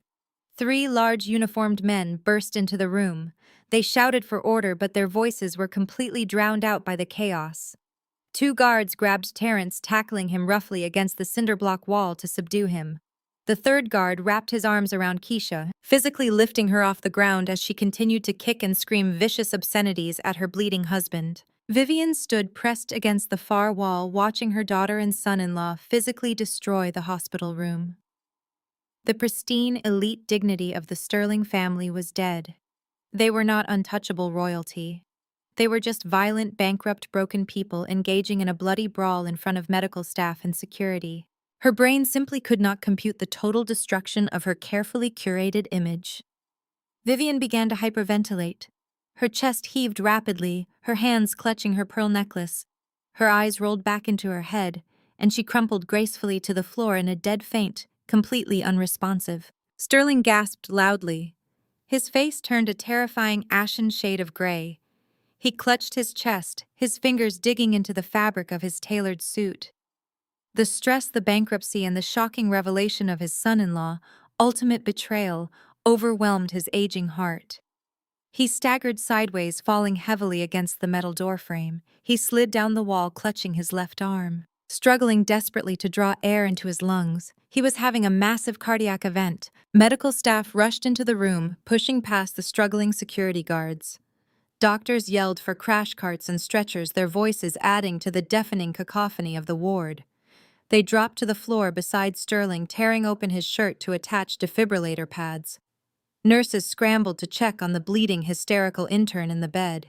Desmond stood perfectly still in the doorway, entirely untouched by the chaos erupting inches away from him. He watched his mother lying unconscious on the floor. He watched his father gasping for life under the hands of emergency doctors. He watched his sister fighting security guards, screaming at her bleeding, arrested husband. He watched the intern sobbing violently into bloody hospital sheets. The Golden family illusion was completely, utterly shattered. Desmond slowly reached into his pocket and pulled out his phone. The screen was severely cracked from when he had thrown it against the wall, but it was still functioning. He opened the email application again. He pulled up the encrypted file from the Atlanta Phi P Fertility Center. The black and white ultrasound image of Zuri baby illuminated the shattered glass screen. He stared at the tiny profile of his true legitimate heir. He traced his thumb over Zuri printed name. The screams, the alarms, and the chaos of the hospital room faded entirely into the background. Desmond felt a new twisted sense of resolution washing over him. His family here in Atlanta was dead. His company was bankrupt. But Zuri held the key to his resurrection. She was carrying his biological child. She was holding the $60 million emergency fund. She was his only remaining lifeline. Desmond turned his back on his dying father, his unconscious mother, and his arrested sister. He walked calmly down the hospital corridor, the heavy double doors swinging shut behind him. He knew Zuri had fled to Europe. He knew she had started a new life. But he also knew he was Desmond Sterling. He firmly resolved to book a private jet tonight, track her down, beg for her forgiveness, and claim his real family and his $60 million. He would take back what was rightfully his no matter the cost. Thousands of miles away from the stench of iodine and the catastrophic collapse of the Sterling Empire, the morning sun poured like liquid gold over the pristine waters of Lake Como. The air was crisp, carrying the sweet, intoxicating scent of blooming jasmine and fresh lemon blossoms. The historic Villa Sola Cabbiati stood as a breathtaking monument to centuries of Italian nobility, its grand neoclassical facade reflecting perfectly in the serene mirror-like surface of the lake. There were no flickering fluorescent hospital lights here. There were no screaming medical monitors, no frantic doctors, and no desperate bloody brawls. There was only absolute, untouchable peace. Inside the sprawling master bridal suite of the villa, Zuri stood before a massive gilded mirror. She looked absolutely radiant. The stress, the humiliation, and the constant suffocating pressure of her former life in Atlanta had been entirely washed away. She wore a custom-tailored silk wedding gown that draped over her figure like liquid ivory. The delicate fabric hugged her 9-month pregnant belly with elegant regal grace. She did not hide the child she carried. She celebrated it. The $60 million severance package she had expertly secured from Desmond had not just bought her freedom. It had bought her an empire of her own. Today she was stepping into a life she had completely orchestrated on her own terms, completely free from the toxic demands of the Sterling family. The heavy oak door of the suite clicked open and Julian walked into the room. He moved with the quiet, effortless confidence of a man who possessed true generational power. He was dressed in a razor-sharp bespoke black tuxedo that accentuated his striking European features. He did not look at Zuri with the demanding conditional expectations that Desmond always had. He looked at her with absolute, unadulterated adoration. He saw a brilliant, fierce, beautiful woman who had fought for her independence and won. Julian crossed the room and wrapped his arms gently around her waist from behind, resting his large hands reverently over her swollen belly. "You look breathtaking, Zuri," he whispered, pressing a soft kiss to her shoulder. "The guests are taking their seats by the water. The weather is perfect. Everything is exactly as you wanted it." Zuri leaned back against his chest, a genuine, relaxed smile spreading across her face. She placed her hands over his. "I never thought I could feel this calm," she admitted, her voice soft and steady. "For so long I was told I was broken. I was told I was not enough because I could not give them what they demanded on their timeline. And now I have everything." "You always had everything," Julian corrected her, smoothly turning her around to look deeply into her eyes. "They were just too blind and too arrogant to see it. Today is about us.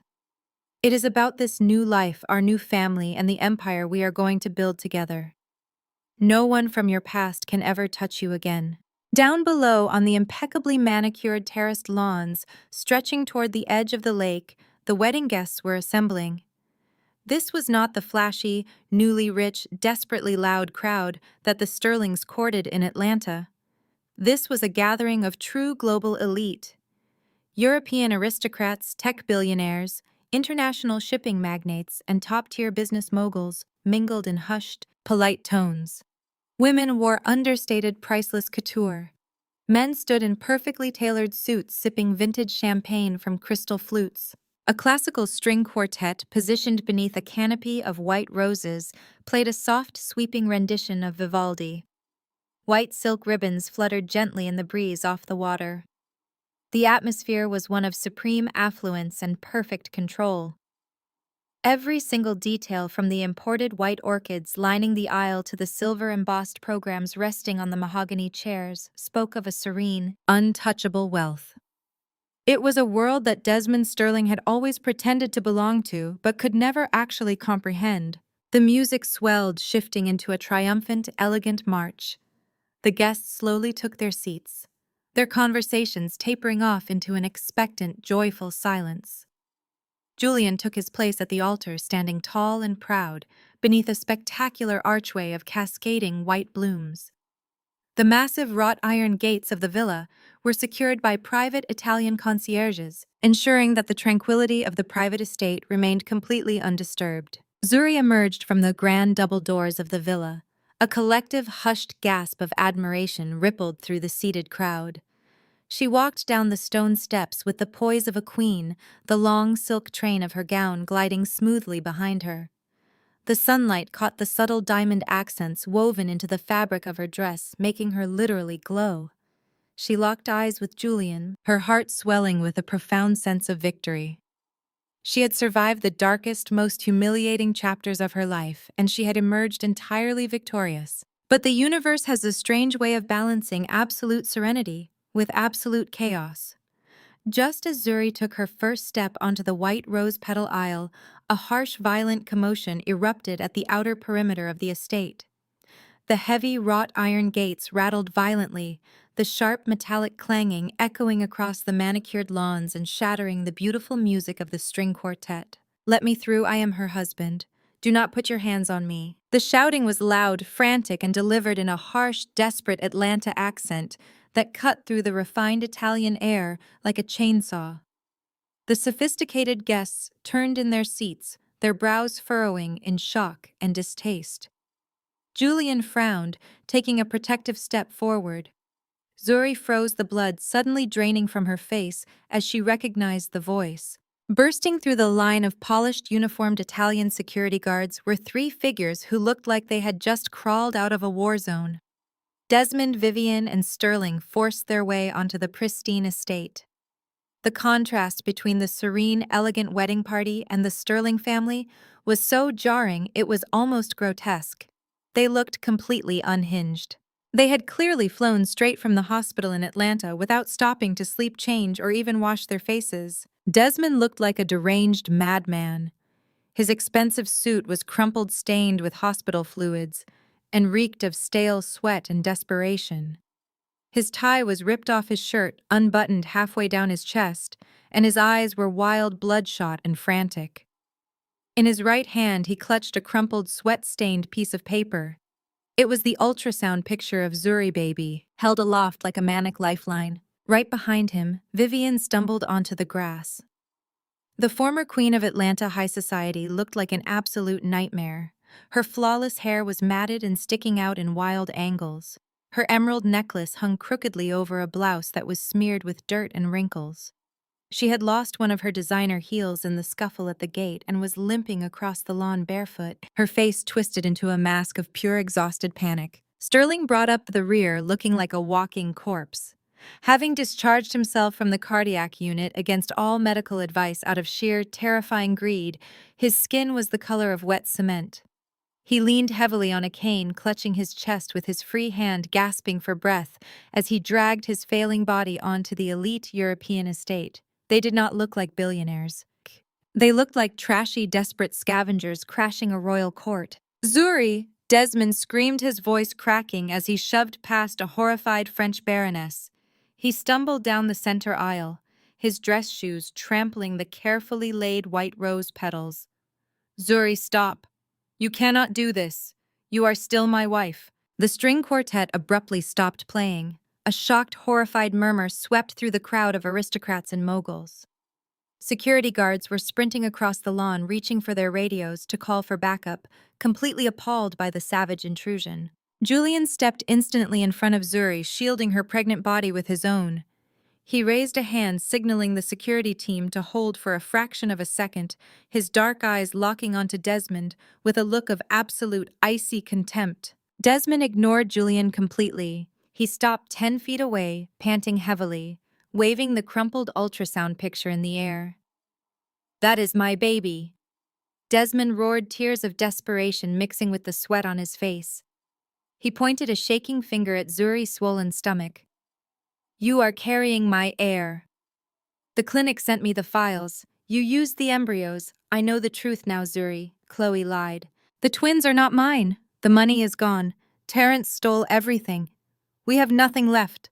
But you have my child, and you have my $60 million. Vivian limped down the aisle behind her son, tears streaming down her ruined face. She threw her hands out in a pathetic begging gesture that appalled the watching elite. "Zuri, please!" Vivian wailed, her shrill voice completely destroying the tranquility of Lake Como. "You have to come back to Atlanta. You have the Sterling heir. You are the rightful mother of this family. We forgive you. We will take you back. We need that money to save the shipping routes. You cannot marry this man. You belong to us." Sterling leaned heavily against an aisle chair, coughing violently. "You signed a contract, Zuri," he wheezed, trying and failing to muster his old, terrifying authority. "The money was a settlement. If you took our genetic material, you are in breach of contract. We will sue you. We will take the child. We will take the money back. You have to save our company." Zuri stood perfectly still behind Julian. She looked at the three of them. She looked at the mighty Desmond Sterling, reduced to a sweaty, screaming maniac, waving a piece of paper. She looked at Vivian, the woman who had tormented her for being barren, now begging barefoot on the grass. She looked at Sterling, risking his own failing heart just to claw back the wealth he had squandered on his own arrogance. They were pathetic. They were entirely broken. They had burned their own empire to the ground, and now they had crossed the globe to try and drag her back into the ashes. Zuri placed a gentle hand on Julian's arm, stepping out from behind him. The cool breeze off the lake caught the silk of her wedding dress, making her look like an untouchable goddess standing before three desperate peasants. She did not scream. She did not cry. She looked at Desmond with an expression of absolute chilling indifference. "Stop this ridiculous ceremony immediately!" Vivian shrieked, her voice shattering the pristine, fragrant Italian air like a glass bottle smashing against a brick wall. She hobbled forward on her single remaining designer heel, wildly waving her arms at the assembled crowd of European aristocrats, international diplomats, and tech billionaires. "You all need to leave. Vacate these seats right now, please. This is private Sterling family business. This woman is carrying the Sterling prince. She belongs to my son." A collective murmur of absolute disgust rippled through the seated elite. A French baroness seated in the front row raised a gloved hand to her mouth, completely appalled by the feral, trashy display. Security guards in tailored dark suits began to close in from the perimeter of the manicured lawn, their hands reaching for the earpieces discreetly tucked into their collars. Vivian ignored the guards entirely. She was completely consumed by her own blinding entitlement, operating under the severe delusion that the Sterling name still carried weight outside of her foreclosed Atlanta mansion. She pointed a trembling, dirt-smudged finger directly at Zuri's swollen stomach. "That is our bloodline," Vivian declared, her chest heaving with exertion. "You stole our heir, Zuri. You stole our emergency corporate liquidity. You are going to pack your bags, cancel this absurd little party, and come back to Georgia to save our shipping empire. It is your duty as a Sterling wife." Desmond did not share his mother's aggressive delusion. He was entirely broken, stripped of the arrogant armor that had shielded him his entire life. He stumbled forward, his knees giving out as he crashed onto the white silk aisle runner. The crushed rose petals stained the knees of his ruined, sweat-soaked trousers. He crawled toward Zuri, weeping with the loud, unrestrained desperation of a terrified child. "Zuri, please!" Desmond sobbed, his voice cracking horribly. He reached out with shaking, filthy hands, desperate to make contact with her. Chloe lied to me. She played me for a fool. She manipulated my mother, and they both forced my hand. I never wanted to sign those divorce papers. I never wanted to let you go. The twins belonged to Terrence. My own brother-in-law stole our money and got my intern pregnant. I am sterile, Zuri. A surgical complication ruined me. You are carrying the only biological child I will ever have. You are my only family. He lunged forward, his dirty fingers grabbing the pristine silk hem of Zuri's custom wedding gown. Zuri, look at me. Desmond begged, tears and mucus streaming down his face, dropping onto the flawless white fabric. We are meant to be together. We can fix this. You have the $60 million. We can pay off the creditors. We can save the shipping routes. I will give you anything you want. I will be the husband you always begged me to be. Just come home. Please, Zuri. I am nothing without you. In the background, Sterling let out a wet, rattling cough. He was slumped against a mahogany guest chair, gripping his chest as his failing heart struggled to pump blood through his veins. He looked like a dying king watching his kingdom burn to ash. Yet he still managed to glare at Zuri with expectant, demanding eyes, waiting for her to fulfill her supposed duty and save his ruined legacy. The tension in the beautiful courtyard was coiled so tightly it felt as though the very air might snap. Every guest held their breath, waiting for the groom to explode. Any normal man would have reacted with immediate violence. Any normal man would have shouted, thrown punches, or ordered the immediate forceful removal of the trespassers who dared to touch his bride. But Julian was not a normal man. He was a man of immense generationally secured power, and he possessed an absolute unshakable confidence in the woman he was about to marry. Julian did not shout. He did not clench his fists. He did not step forward to physically defend Zuri because he knew with absolute certainty that she did not need defending. Instead, Julian turned his head slightly and caught the eye of a passing catering waiter who was standing frozen in shock near the floral archway. Julian calmly reached out and plucked a crystal flute of vintage champagne from the waiter's silver tray. He took a slow, deliberate sip of the sparkling wine, his dark eyes never leaving Zuri. He smiled. It was a warm, knowing, incredibly confident smile. He raised the glass to her in a silent, respectful toast, completely ignoring the sobbing, pathetic man groveling on the ground. Julian then gracefully took 2 steps backward, crossing his ankles and leaning casually against the stone pillar of the altar. He yielded the floor entirely. He stepped back to let his queen handle her trash. Zuri did not flinch. She looked down at Desmond, hands gripping the delicate silk of her gown. She felt the heavy, expectant stares of Vivian and Sterling. A year ago, the sheer weight of their collective demands would have crushed her. A year ago, she would have shrunk inward, desperate to appease them, desperate to prove her worth to a family that viewed her as nothing more than an incubator and a business asset. Now she felt nothing but a cold, clinical disgust. Zuri shifted her gaze from Desmond's weeping face to the perimeter of the courtyard. She caught the eye of Marco, the towering Italian head of her private security detail. Marco had his hand on his radio, waiting for the order to physically drag the intruders off the property. Zuri gave him a subtle, almost imperceptible nod, followed by a very specific sharp hand gesture. Marco immediately understood. He spoke rapidly into his wrist microphone in sharp-clipped Italian. The security guards did not rush forward to grab the Sterlings. They did not lay a single finger on Desmond, Vivian, or Sterling.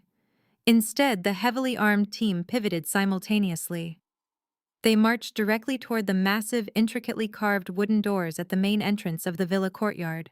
With a resounding, thunderous boom that echoed off the stone walls of the estate, the guards pulled the heavy wooden doors completely shut. The sound of thick iron bolts sliding firmly into place clacked loudly, sealing the entrance. The security detail then positioned themselves squarely in front of the locked doors, crossing their arms, their faces set in stone. They were not throwing the Sterlings out. They were locking them in. The psychological shift in the courtyard was immediate and terrifying. Vivian, frantic waving, stopped abruptly. She turned around, her eyes widening as she stared at the locked iron gates and the wall of muscular security guards blocking their only exit. Sterling, wheezing breath hitched in his throat. Desmond slowly stopped crying, his hand still clutching Zuri's dress as a cold, paralyzing dread finally pierced through his desperate delusion. They had stormed onto the property believing they were powerful invaders crashing a party. They had arrogant thought they could march into Zuri's new life, assert their old dominance, and drag her back to Atlanta. But the heavy metallic clack of the iron bolt sliding into place shattered that illusion completely. They were not invaders, they were trapped. Zuri had just turned the breathtaking, sunlit Italian courtyard into an inescapable cage. Zuri looked down at Desmond. She did not raise her voice. She did not yell. When she spoke, her tone was terrifyingly calm, smooth, and razor-sharp, carrying effortlessly across the silent captive audience. "Let go of my dress," Desmond Zuri commanded. Desmond's fingers twitched. He looked up into her eyes, searching desperately for a flicker of the warm, forgiving woman he had married. He found absolutely nothing. Her gaze was completely hollow, a vast frozen wasteland of absolute indifference. Trembling, completely stripped of his pride, Desmond slowly opened his hands, letting the crushed white silk slip from his dirty fingers. He slumped back onto his heels, defeated. Zuri took a deliberate step backward, creating a physical boundary between herself and the ruin of her former life. She smoothed the front of her gown, her posture perfectly straight, her head held high. She looked at Vivian, who was trembling violently on the grass. She looked at Sterling, who was clutching his chest and gasping for air. And finally she looked back down at Desmond, who was staring at her like a condemned man awaiting the executioner blade. "You came all this way," Zuri said, her voice dripping with a cold, aristocratic elegance that sent shivers down Desmond's spine. "You crossed an ocean. You crashed my wedding. You trampled my flowers and you interrupted my peace. You stand here covered in your own filth, demanding my child and demanding my money, simply because you destroyed your own lives and you want me to clean up your mess." Vivian opened her mouth to speak, a desperate plea forming on her lips, but Zuri silenced her with a single sharp look. "You called me barren, Zuri," continued her voice echoing off the stone walls of the villa. "You called me a failure. You tried to replace me with an intern because you thought I was useless. You forced me to sign away my legal rights, and you paid me $60 million to disappear. And now because the intern played you, because the money is gone, and because your golden boy is firing blanks, you think you can snap your fingers and summon me back to your personal hell." Desmond buried his face in his hands, releasing a pathetic broken whimper. Zuri smiled. It was not a happy smile. It was a terrifying, lethal expression that made the European aristocrats in the audience sit up straighter in their mahogany chairs. "You think you are owed salvation," Zuri whispered, the deadly calmness of her voice freezing the blood in Desmond's veins. "But since you flew all this way, Desmond, since you expended the absolute last ounce of your energy and your dignity to barge into my world, I will not send you away empty-handed. I am going to let you stay. I am going to let you watch. Since you flew all this way, let me give you a wedding favor." Zuri snapped her fingers. From the front row of the impeccably dressed guests, a tall, distinguished man in a charcoal suit stepped forward. It was Arthur Sterling, no relation to the weeping family on the grass, but simply the sharpest, most ruthless corporate and family attorney in Europe. He held a crisp, black leather folder in his hands. Desmond stared at the lawyer, his bloodshot eyes darting back and forth in utter confusion. He wiped a mixture of tears and dirt from his chin, his brain struggling to comprehend what was happening. Zuri took the folder from Arthur. She opened it and pulled out a single heavy sheet of paper bearing a familiar bold legal letterhead. It was the final page of their divorce settlement. It was the exact document Desmond had so proudly shoved in her face months ago when he believed he held all the power. "You were so eager to erase me from your life," Desmond Zuri said, her voice echoing with crystalline clarity across the manicured lawn. "You were so desperate to clear the path for Chloe and her imaginary heirs that you demanded the most ruthless, ironclad severance package your legal team could draft. You wanted absolute certainty that I could never claim a piece of your new family. You wanted to make sure I was legally severed from the Sterling dynasty forever." Desmond shook his head slowly, the remaining color draining from his face as a horrifying memory collided with his present reality. Page 4, Clause 12. Bizuri stated, reading the bold print flawlessly, her voice entirely devoid of pity. You insisted on it. You instructed your lawyers to ensure there were no loopholes. In this clause, you legally, permanently, and irrevocably relinquished all parental rights, claims, titles, or responsibilities to any future children, embryos, or offspring conceived during our marriage. You signed it in black ink. You had it notarized. You had a superior court judge seal it. No! Desmond gasped, his voice a strangled, pathetic wheeze. No, Zuri, wait. I did not know. I thought it was just standard paperwork. I was not thinking about the clinic. You knew exactly what you were doing. Zuri cut him off, her tone merciless and sharp as a scalpel. You paid me $60 million to take uncontested absolute ownership of my own child. You severed your own bloodline with your own hand because you were too arrogant to look past your own ego.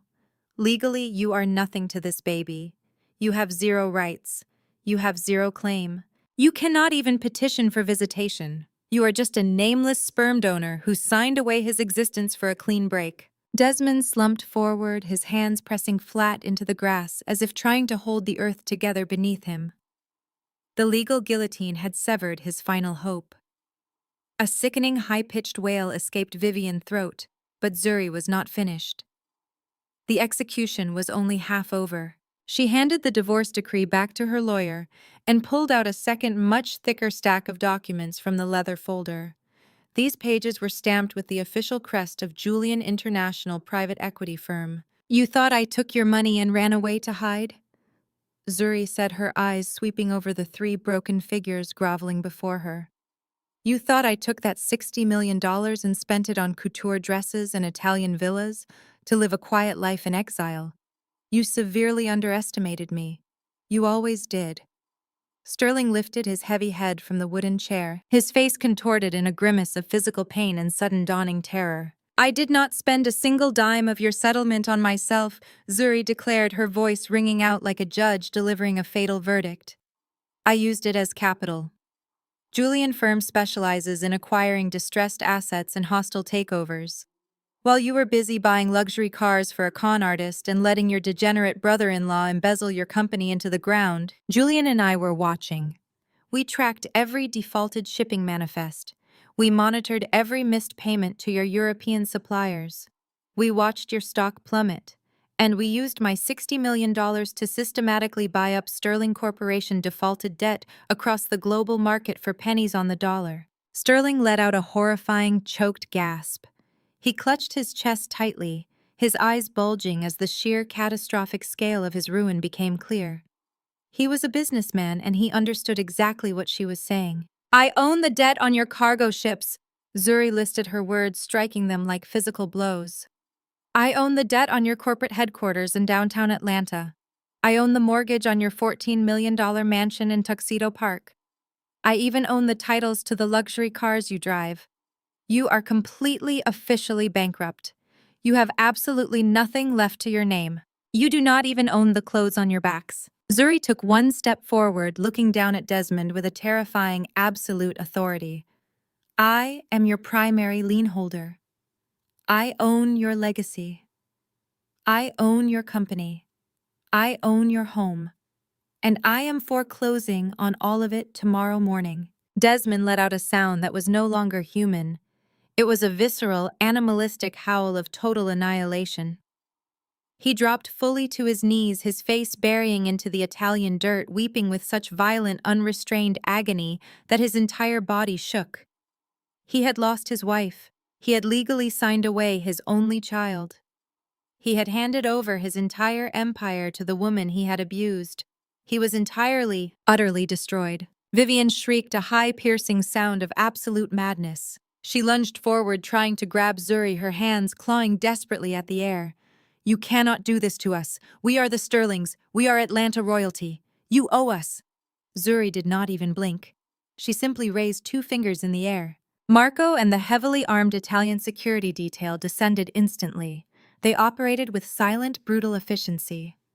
Two guards grabbed Vivian by the arms, lifting her completely off the ground as she kicked, spat, and screamed obscenities. Her remaining designer shoe fell into the grass as they hauled her backward. Two more guards hauled Sterling up by his armpits, dragging the gasping, ruined patriarch away from the pristine altar. He offered no resistance, completely paralyzed by the reality of his total financial and physical collapse. Finally, the guards reached Desmond. They hauled him roughly to his feet, his knees dragging across the ground, his expensive suit ruined by mud and tears. He sobbed uncontrollably, his head swiveling back to look at Zuri one last time. He reached out his dirty, shaking hand, begging silently for a mercy he had never once offered her during their entire marriage. Zuri did not give him a second glance. She turned her back entirely on the screaming, thrashing, humiliated ruins of the Sterling family. She reached out and placed her hand gently into the crook of Julian's waiting arm. Julian smiled down at her, a look of profound pride and love shining in his dark eyes. He gave a sharp, definitive nod to the string quartet. The musicians immediately raised their bows and began playing a beautiful, soaring, triumphant orchestral march. The rich, vibrant music swept across the courtyard, completely drowning out the pathetic sounds of Vivian shrieking in the distance as the heavy iron gates were thrown open to toss them onto the street. Zuri lifted her chin, the Italian sun catching the diamonds woven into her silk gown, making her shine like a beacon. She took a deep breath of the sweet jasmine-scented air. Together with Julian, she took a step forward, walking slowly and regally down the aisle. The assembled elite rose to their feet, offering polite, admiring applause for the stunning bride. Zuri stepped out of the dark, suffocating shadows of her past, and straight into the brilliant, blinding light of her future, leaving her abusers to rot in the dirt where they belonged.